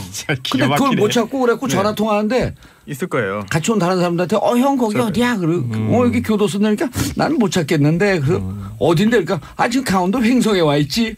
지금 그런 분이 정무수석하고 네. 있다는 거죠. 그만큼 인간이 훌륭하다는 거예요. 네. 그렇지. 택시 타고 저기 목동 와야 되는데 저도 예. 목동 간 적 있어요. 저 중랑구 목동. 중랑구 목동. 그거 바로 노원구 옆이잖아요. 진짜 놀랐어요. 전 거길 처음 가본 거예요. 내리자마자. 목동인데 혼자서 아파트도 안 보이고 그 목동역이란 데절 내려주셨거든요. 정말 당황했습니다. 그리고 거기서 오는데 3만 몇천 들었어요. 상당히 거기가 멀죠. 어렸을 때 화랑촌인가 뭔가 하는 데가 우리 그 일대에서 제일 부촌이어갖고 초등학교 5학년서부터 중학교 1학년 때 그 동네 갖고 부촌에서 나온 애들 죄다 두들겨 팼거든요. 그러니까. 하여튼 뭐 추억을 더듬다 보면 그런 식으로 뭔가 범죄랑 연관돼. 횡성이 아니라 영월이었네요. 제가 착각했어요. 그렇죠. 교도소? 횡성에 네. 교도소가 없어요. 영월. 예. 영어를 피긴 해요. 예. 횡성에는 교도소가 네네. 없어요. 영월 그래서 가야 결국 되는데 면회를 못 왔어요. 한 번도 면회를 못 왔어요. 한병도 정무수석이 그래서 유일하게 한 번 온 게 횡성으로 갔어요. 강원도. 듣고 있는 한병도 수석. 자, 이런 건 명예훼손이죠. 뭐가요? 제가 지금 한명도 수석이 잘못 찾아왔다라고 하는 것 명예훼손이죠. 아 명예훼손될 게 없는 것 같은데요. 오히려 더 친근하고 네. 인간적인 미가 부각돼서 아마 한명도 정무수석이 좋아할 것 같습니다. 좀 기가 어둡거나 길치거나 이런 생각을 할 수 아니 있죠. 아니 그 기사가 있었어요 따로. 기사가 있는데 기사에 잘못 든 아니요 기사한테 잘못 오달지. 그렇구나. 네. 횡성으로 그래서요. 가자 그랬으니까. 한명도 수석이 명예훼손 걸면 좋아요. 그럼 제가 합의하고 돈 줄 거 아니 그걸로 둘이 술 먹으면 되지 뭐. 그렇군요. 네. 아무튼 첫 뭐 번째 이슈. 안철수의 승부수 통할까? 고현준 작가님. 네. 작가들이 난리가 났어요. 밖에서 재밌다고 계속하라고. 한병도 수석 얘기 계속하라고. 어제였습니다. 20일 날 그 안철수 국민의당 대표가 이걸 뭐라고 그래야 될까요? 회심의 일격. 그러니까 회심의 자살골. 자살골입니까? 그 뭐 해보신 분들은 알겠지만 도박하시는 분들 왜 몰빵이라고 하지 않습니까? 뭐 예. 주식할 때도 몰빵하고. 예. 비어 아니에요 비어? 비어. 아 괜찮았어요. 우리 컨셉이에요. 네. 비어 잘 쓰는 아 그래요? 거. 네. 예. 그러니까 몰빵을 한 것 올인. 같아요. 예. 올인. 올인. 예, 올인. 근데 올인도 제대로 된 영어가 아니라서. 아니 걸기. 제대로 된 거예요. 다걸기라고 하죠. 에, 다걸누리말로. 다슬기. 다걸기. 예. 아무튼 안철수 대표는 뭔가 이게 국어를 이렇게 우리가 고생시켜도 될까요? 대단한 결심을 하고 어제 기자회견을 했습니다. 그 예. 기자회견 후폭풍으로 그 이제 통합의 반대파에서 의총을 소집했는데 또 그 의총이 안 나오면서 험한 분위기들이 연출이 됐죠. 대표적으로 뭐 정동영 의원이나 뭐 유성엽 의원은 뭐 끌고 와라. 뭐 이런 얘기까지 끌고 와서라도 참가를 시켜라. 그렇죠. 유성엽 의원이 그런 얘기를 했었는데 그랬더니 또 송기석 의원 측에서는 말 좀 가려해라 뭐 이런 얘기도 하고 뭐 그게 이제 또 요즘은 워낙에 방송에서 여과 없이 그냥 다 노출이 되니까 예. 그런 모습들을 그 뉴스를 통해서 볼 수가 있었는데 안철수 대표 입장에서는 그 승부수를 띄운 거죠. 전당원 투표라는 승부수를 띄우면서 통합 찬반을 따져보자. 예. 찬성이 되면 본인은 백의종군하면서 새로운 그 인재들을 영입하는데 노력을 할 것이고 반대가 되면 당권을 내려놓겠다. 뭐 이런 그 마지막 승부수로 보이는데요. 통합에 있어서는 예. 그 안철수 대표의 승부수를 보면서 결국은 국민의당과 이제 바른정당 간의 통합 문제가 결국은 그 내년에 있을 6.13 지방선거를 타겟으로 하는 것일 텐데 그 어찌 보면 국민의당이 그 호남을 지지로 하고 있는 그 중역들과 안철수계 간의 밑바닥을 보여주는 그런 상황이 연출된 것이 아닌가 그렇게 보입니다. 아니 근데 항상 어디든지 이별은 아름다울 수가 없잖아요. 그냥 분당으로 가는 모습은 그냥 어쩔 수 없이 약간 좀 구질구질할 수밖에 없는데 왜 그럼에도 불구하고 안철수 대표가 이 시점에서 승부수 그러니까 말씀하신 전당원 자살골이라고 얘기하는 투표라는 그 승부수를 했을까? 띄운 거잖아요. 예. 근데 저는- 전당 이게 예를 들어 그냥 당의 해산 합당에 관한 상의 의결 아니에요. 그렇죠. 이게 당규 13조에 보게 되면 있거든요. 음. 이거는 그래서 그 전당대회의 기능이에요. 지금 합당하기 때는